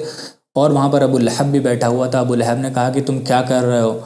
تم نے اسلام قبول کرو گے، اس کی دعوت قبول کرو گے، یعنی کہ جو تمہارے پرانے باپ دادا تھے وہ بالکل غلط تھے، تم ان کو ڈیناؤنس کر رہے ہو، خاص طور سے عبد المطلب کو جو اتنی بڑی پرسنالٹی تھے، تم یہ کہہ رہے ہو کہ وہ غلط تھے، وہ بے وقوف تھے، آج تک جس دین پر چل رہے تھے تم اس کی آج کے لڑکے کی بات کو قبول کرو گے؟ تو وہاں پر وہ جو ہے وہ کہتے ہیں ابو طالب جو ہیں وہ کہتے ہیں ٹھیک ہے، وہ نہیں قبول کرتے ہیں، منع کر دیتے ہیں، اور رسول اللہ صلی اللہ علیہ وسلم سب سے کہتے ہیں کہ تم لوگ اب باہر چلے جاؤ، پھر ان کی وفات ہو جاتی ہے۔ اس کے بعد بھی رسول اللہ صلی اللہ علیہ وسلم اتنی محبت کرتے تھے، وہ کہتے تھے کہ میں ان کے لیے دعا کرتا رہوں گا ابو طالب کے لیے، اور سورۃ التوبہ سورۃ القصص میں آتا ہے کہ آپ جو ہیں اپنے آپ کو مطلب اتنا زیادہ پریشرائز مت کیجیے، ہم جس کو چاہیں گے اس کو اسلام قبول کریں گے، وہی اسلام قبول کرے گا، آپ کے بس میں نہیں ہے، آپ کے ذمے نہیں ہے کسی کو اسلام قبول کرا دینا، یہ اللہ تعالیٰ کی طرف سے اللہ تعالیٰ کا حکم ہے، یہ قدر اللہ ہے، اللہ کا یہ قدر ہے، اس کو ہم نہیں جان سکتے۔ تو پھر اس کچھ حدیث میں بھی یہ بھی آتا ہے، ایک صحابی پوچھتے ہیں یا رسول اللہ صلی اللہ علیہ وسلم، آپ نے ابو طالب نے تو آپ کو بہت زیادہ فائدہ پہنچایا ہے، اس دنیا میں پروٹیکشن بھی دیا آپ کو، کیا آپ نے بھی کوئی فائدہ پہنچایا ابو طالب کو؟ تو وہ کہتے ہیں کہ ہاں میں نے اتنا زیادہ فائدہ اس کو پہنچایا کہ اس دوزخ میں جو سب سے کم عذاب ہوگا وہ ابو طالب پر ہی ہوگا، اور وہ سب سے کم عذاب کیا ہوگا؟ وہ کہتے ہیں کہ آگ کے جوتے پہنائے جائیں گے کھولتے ہوئے، اس آگ اتنی تیز ہوگی، اس کی تپن کھولن اتنی زیادہ ہوگی کہ اس کا جو دماغ ہے وہ پورا ابل رہا ہوگا، کسی ہانڈی کی طرح، ہانڈیا جو ہوتی ہے اس کی طرح ابل رہا ہوگا، تو یہ سب سے کم عذاب ہے ان کے اوپر جو ہو رہا ہوگا۔ تو یہ پورا واقعہ تھا۔ دیکھیے ایک وزڈم بہت بڑی ہے ابو طالب کے اسلام نہیں قبول کرنے کی، جس کو جب آپ ریئلائز کریں گے تو آپ ایموشنل ہو جاتے ہیں، بہت زیادہ آنکھوں میں آنسو سے آ جاتے ہیں کہ ابو طالب کا اسلام نہیں قبول کرنے میں ایک بہت بڑی بات جو تھی وہ تھی اللہ تعالیٰ کی طرف سے رسول اللہ صلی اللہ علیہ وسلم کی پروٹیکشن۔ رسول اللہ صلی اللہ علیہ وسلم کے میسج کو ابو طالب ہی پروٹیکٹ کر رہے تھے ایک طریقے سے، کیونکہ وہ اس قبیلے کے لیڈر تھے۔ ہم دیکھیں گے کہ جب ان کی وفات ہوتی ہے، جیسے ہی رسول اللہ صلی اللہ علیہ وسلم کی پروٹیکشن ختم ہو جاتی ہے، اس کے بعد ہی وہ ہجرت کرتے ہیں، پریشانیاں ان کے ساتھ زیادہ آ جاتی ہیں، تو وہ ایک طریقے سے پروٹیکٹ کر رہے تھے۔ اگر وہی اسلام قبول کر لیتے تو جو مکہ کا معاشرہ تھا، جو بڑے بڑے لوگ تھے اشرافیہ، وہ ان کو ڈیناؤنس کر دیتے، فوراً ان کو ہٹا دیتے ان کی پوزیشن سے، لیڈرشپ سے ہٹا دیتے، ان کی لیڈرشپ سے جیسے ہی ہٹتے وہ کوئی اور شخص آتا، خاص طور سے جو سب سے زیادہ ایلیجبل تھا وہ تھا ابو لہب، وہی بنتا ہے ان کے بعد قبیلے کا سردار، وہ بنتا، وہ تو کھلا ہوا دشمن تھا رسول اللہ صلی اللہ علیہ وسلم کا اور ان کی دعوت کا، دین کا، تو وہ فوراً ہی رسول اللہ صلی اللہ علیہ وسلم کی دعوت کو ختم کرتا، اپوز کرتا، اور دعوت جو تھی نعوذ باللہ، ہم کیا ویسے تو اللہ کا قدر ہے، اللہ تعالیٰ جانتا ہے کہ کیا ہوتا ہے، لیکن ایک چیز جو ہمیں دکھتی ہے کہ دعوت جو ہے رسول اللہ صلی اللہ علیہ وسلم کی ہو سکتا ہے اس کو بہت نقصان پہنچتا ہے، وہ وہیں ختم ہو جاتی۔ تو یہ اللہ تعالیٰ کی طرف سے ایک وزڈم ہے۔ رسول اللہ صلی اللہ علیہ وسلم کے جو چچا تھے، جن سے اتنے دل سے محبت کرتے تھے ابو طالب، ان کے اسلام نہیں قبول کرنے کا، حالانکہ ہم اس کو 100% نہیں کہہ سکتے، لیکن علماء کرام نے اس کو ڈرائیو کیا ہے کہ رسول اللہ صلی اللہ علیہ وسلم کے دین کو کامیاب ہونے کے لیے، ان کی دعوت کو آگے بڑھنے کے لیے، ان کی دعوت کو گرو کرنے کے لیے، ابو طالب کا جو اسلام نہیں قبول کرنا بہت زیادہ ضروری تھا۔ اور اس سے ایک چیز ہمیں یہ بھی پتہ چلتی ہے کہ اللہ تعالیٰ کو کوئی بھی ڈکٹیٹ نہیں کر سکتا کہ کیا ہونا چاہیے، قدر کیسا ہونا چاہیے۔ اگر کوئی شخص کر سکتا تھا جو اس کا سب سے مستحق تھا، وہ رسول اللہ صلی اللہ علیہ وسلم تھے، بیسٹ پرسنالٹی تھے، رسول اللہ اللہ کے سب سے زیادہ چہیتے تھے۔ وہ چاہتے تو وہ یہ کہہ سکتے تھے کہ یا اللہ تعالیٰ میرے چچا ہیں، بہت محبت کرتے ہیں مجھ سے، یا اللہ تعالیٰ ان کے لیے تو کر دے، اسلام قبول کر لیں، ان کے دل میں ڈال دے یا اللہ تعالیٰ۔ لیکن ہوگا وہی جو قدر اللہ ہوگا، اللہ تعالیٰ کی طرف سے، اللہ تعالیٰ نے جو قدر میں لکھ دیا ہے، تو رسول اللہ صلی اللہ علیہ وسلم بھی اس کو چینج نہیں کرا سکتے، اور رسول اللہ صلی اللہ علیہ وسلم بھی اس کو ڈکٹیٹ نہیں کروا سکتے اللہ تعالیٰ سے۔ اب دیکھیے 4 چچا ہیں رسول اللہ صلی اللہ علیہ وسلم کے، چاروں کے ہی الگ مقام ہیں، الگ اسٹیٹس ہیں۔ اب آپ دیکھیں اگر حضرت حمزہ کو، تو وہ سید الشہداء ہیں، سب سے بڑے شہیدوں کے سردار ہیں، ایک الگ ہی اسٹیٹس پر ہیں، ہائیسٹ لیول پر ہیں۔ دوسرے ان کے چچا ہیں حضرت عباس، وہ جو اور نیک مسلمان تھے، بہترین مسلمان تھے، ان میں ان کا شمار ہوتا ہے۔ ایک چچا ہیں ان کے ابو طالب، جو کہ آپ کہہ لیجئے کہ اگر نان مسلم میں سے، کافروں میں سے آئے تو اس میں سب سے ہائیسٹ پرسنالٹی وہی ہوں گے کہ رسول اللہ صلی اللہ علیہ وسلم کی دعوت کو پروٹیکٹ کیا، ان کے میسج کو پروٹیکٹ کیا، اور رسول اللہ صلی اللہ علیہ وسلم کی دعوت کو انہوں نے کرنے دیا، تو اور محبت بھی بہت کی، ان کو پالا بھی رسول اللہ کو بچپن سے۔ تو یہ چوتھے ہیں، تیسرے۔ اور جو چوتھا چچا ہے رسول اللہ کا، وہ تو بدترین شخص ہے، اس کا آج نام لیتے ہیں تو لعنتیں اس کے اوپر لوگ کرتے ہیں، ابو لہب جو ہے، اور اللہ تعالیٰ کی لعنت اس کے اوپر ہوئی۔ تو وہ جو ہے بدترین شخصوں میں سے، بدترین لوگوں میں سے آتا ہے کہ قرآن میں اس کا نام لے کر کے اللہ تعالیٰ اس کو پنشمنٹ اس کا بتاتا ہے کہ اس کا کیا حال ہوگا۔ تو یہ 4 لوگ ہیں، 4 چچا ہیں رسول اللہ صلی اللہ علیہ وسلم کے، 4 ہو کے ہی الگ اسٹیٹس ہیں۔ تو یہ قدر اللہ ہے، اللہ تعالیٰ کی طرف سے۔ ایسا نہیں ہو سکتا کہ میں نے شروع میں بتایا کہ لینیج آپ کا اچھا ہے تو آپ کو پھر جنت میں ہی جائیں گے، آپ کی جو ہے بڑی زبردست زندگی کٹنے والی ہے، آپ کو جنت میں ہی داخل ہونے والے ہیں آپ۔ اب دیکھیں جب اس طریقے سے کام نہیں بنا، اب یہ جو تھی میں نے آپ کو بہت لمبی بات جو تھی وہ بتا دی، کیونکہ ابو طالب کا ایک جگہ ذکر تھا تو میں نے اسی وجہ سے بتا دیا، بار بار اس کو شاید ہم ڈیٹیل سے ڈسکس نہیں کر پائیں کہ یہ ایسا نہیں ہے کہ ایک ہی بار میں سب لوگ آ گئے تھے، ان کو پرسویٹ کرنے کی کوشش کی کہ محمد صلی اللہ علیہ وسلم کو کہو اپنی دعوت کو ختم کریں۔ الگ الگ اسٹیجز میں، الگ الگ وقت میں، کچھ وقت کے بعد آیا ہے یہ 2 4 سال 6 سال کے جو سارے واقعات ہیں وہ میں نے آپ کے سامنے رکھ دیے، بتا دیے ہیں، کیونکہ ہو سکتا ہے بار بار وہ چیز ڈسکس کرنے کا موقع نہیں ملے۔ تو یہ ساری چیزیں ہوتی ہیں۔ تو جب وہ کہتے ہیں، جب وہ دیکھتے ہیں مکہ والے جو لوگ تھے کہ یہ اس طریقے سے نہیں مان رہے ہیں محمد صلی اللہ علیہ وسلم، اور ان کے چچا بھی ماننے کے لیے تیار نہیں ہیں، ہمارا ساتھ دینے کے لیے تیار نہیں ہیں، اور محمد کو ہمارے حوالے کرنے کے لیے تیار نہیں ہیں، نہ اس کو روک رہے ہیں اس کی دعوت سے، تو پھر وہ الگ الگ ٹیکٹکس یوز کرتے ہیں، الگ الگ طریقے استعمال کرتے ہیں رسول اللہ صلی اللہ علیہ وسلم کی دعوت کو روکنے کے لیے۔ اس میں سے ایک طریقہ یہ بھی ہوتا ہے کہ قرآن جو ہے کسی کو سننے ہی نہیں دیا جائے، بتایا ہے، مطلب کوئی پڑھ رہے ہوں وہاں پر تو شور شرابہ مچاؤ، کسی کو سننے مت دو، ایک ٹیکٹک یہ تھی۔ ایک ٹیکٹک وہ یوز کرتے ہیں کہ جب حج کے موقع پر جو حجاج آتے تھے، جگہ جگہ ان کے خیموں میں جا کر کے ابو لہب جو ہے وہ کہتا تھا کہ محمد سے مت ملنا، وہ تو اس کے اوپر جادو ہو گیا، اس کے اوپر جنات آ گئے ہیں، وہ بڑا برا شخص ہے اور وہ لوگوں کو بہکا رہا ہے۔ جس طریقے سے مطلب کر سکتے تھے اس کا روکنے کی کوشش کر سکتے تھے، وہ روکنے کی کوشش کرتے ہیں۔ اور پھر اس میں سے ایک جو ٹیکٹک تھی وہ پرسیکیوشن کی تھی، پرسیکیوشن جو شروع کرتے ہیں ان کے اوپر جو غضب توڑتے ہیں، جو وہاں پر مکہ کے لوگ مسلمان ہو چکے تھے، خاص طور سے جو سلیو کلاس تھا، جو سلیو کیٹیگری کے لوگ تھے، غلام جو تھے، حضرت بلال رضی اللہ تعالیٰ عنہ، حضرت عمار رضی اللہ تعالیٰ عنہ، حضرت قباب رضی اللہ تعالیٰ عنہ، یہ لوگ جو تھے ان کو، کیونکہ ان کا کوئی پروٹیکشن کرنے والا بھی نہیں تھا، رسول اللہ کو تو پروٹیکٹ کرنے والے ان کے چچا تھے، لیکن ان لوگوں کو پروٹیکٹ کرنے والا نہ ہی کوئی قبیلہ تھا، نہ ہی کوئی سردار تھا اس کا، تو ان لوگوں کے اوپر بڑا زبردست پرسیکیوشن ہوتا ہے، بڑے برے طریقے سے ان کو مارتے ہیں۔ لیکن یہ پھر یہ لوگ جو ہے ایمان کی جو کلچرنگ میں نے آپ کو بتایا نا کہ ان کے اندر ایمان کا جو ایک لو جل چکی تھی، وہ اتنی زیادہ برائٹ تھی کہ وہ اس چیز پر بھی راضی نہیں ہوتے ہیں، اپنی جان تک گنوا دیتے ہیں، شہید تک ہو جاتے ہیں کہ وہ پھر ریورٹ ہو کر کے آئیں اس کفر کی طرف۔ ایمان کا ان کے اندر جذبہ جگ جاتا ہے، ایمان کی روشنی ان کے دلوں میں آ جاتی ہے۔ تو انشاءاللہ آج کی کلاس کے لیے اتنا ہی۔ اگلی کلاس میں ہم جو ہے اپوزیشن کے جو اپوزیشن ہوا ہے قریش کی طرف سے، جو پرسیکیوشن ہوا ہے، انشاءاللہ اس کو ڈسکس کریں گے ڈیٹیل سے کہ کس کس صحابی کے ساتھ کس طریقے سے ٹارچر ہوا ہے، کیا فزیکل پرسیکیوشنس انہوں نے جھیلے ہیں، اور پھر اس کے بعد رسول اللہ صلی اللہ علیہ وسلم نے بھی، ایسا نہیں ہے کہ رسول اللہ صلی اللہ علیہ وسلم کے ساتھ نہیں ہوا ہے، ابو طالب تھے تو پروٹیکٹ کرنے کے لیے ان کو، لیکن کچھ انسیڈنٹس ایسے ہوئے ہیں جس میں رسول اللہ صلی اللہ علیہ وسلم کو فزیکل ٹارچر جھیلنا پڑا ہے، اور کچھ انسیڈنٹ ایسے بھی ہوئے ہیں جہاں پر رسول اللہ صلی اللہ علیہ وسلم کو مینٹلی ہریس کیا گیا ہے، اور چیلنجز ہوئے ہیں رسول اللہ صلی اللہ علیہ وسلم کے سامنے، ان کو انشاءاللہ ہم آگے آنے والی کلاسز میں ڈسکس کریں گے۔ آج کی کلاس کے لیے اتنا ہی۔ آپ لوگوں سے ایک ریکویسٹ یہ ہے کہ آپ لوگ سیرہ کو سن رہے ہیں الحمدللہ، تو آپ لوگ اس کو زیادہ سے زیادہ شیئر کیجیے تاکہ یہ زیادہ سے زیادہ لوگ سن سکیں، تاکہ یہ ہمارے لیے بھی صدقہ جاریہ بنے اور آپ لوگوں کے لیے بھی صدقہ جاریہ ہو۔ اور اگر آپ لوگوں کا کوئی سجیشن ہو، آپ کا کوئی کامنٹس ہو یا آپ کا کوئی کویشچن ہو کسی بھی کلاس سے ریلیٹڈ، تو آپ وہ کمنٹس باکس میں جا کر کے پوچھ سکتے ہیں اس کویشچن کو، میں اس کا رپلائی کر دوں گا۔ اور کچھ ایسی چیز لگے آپ کو جو آگے آنے والی کلاسز میں ہونا چاہیے، وہ چیز ضرور انکلوڈ ہونا چاہیے، انشاءاللہ آپ وہ بھی سجیسٹ کر سکتے ہیں، انشاءاللہ ہم آگے آنے والی کلاسز میں اس کو انکلوڈ کر لیں گے۔ اور اللہ تعالیٰ سے دعا ہے کہ اللہ تعالیٰ ہماری اس کوشش کو قبول عطا فرمائے، اللہ تعالیٰ میرے کہنے کو، آپ کے سننے کو بھی قبول عطا فرمائے، اور اس میں جو بھی بحیثیت انسان ہم سے غلطیاں ہو گئی ہوں، اللہ تعالیٰ ہماری غلطیوں کو معاف عطا فرمائے، اللہ تعالیٰ مجھے کہنے سے زیادہ آپ کو سننے سے زیادہ عمل کرنے کی توفیق عطا فرمائے۔ سبحانک اللہم و بحمدک، اشہد ان لا الہ الا انت، استغفرک و اتوب الیک، وما علینا الا البلاغ المبین۔ جزاکم اللہ خیرا و احسن الجزاء۔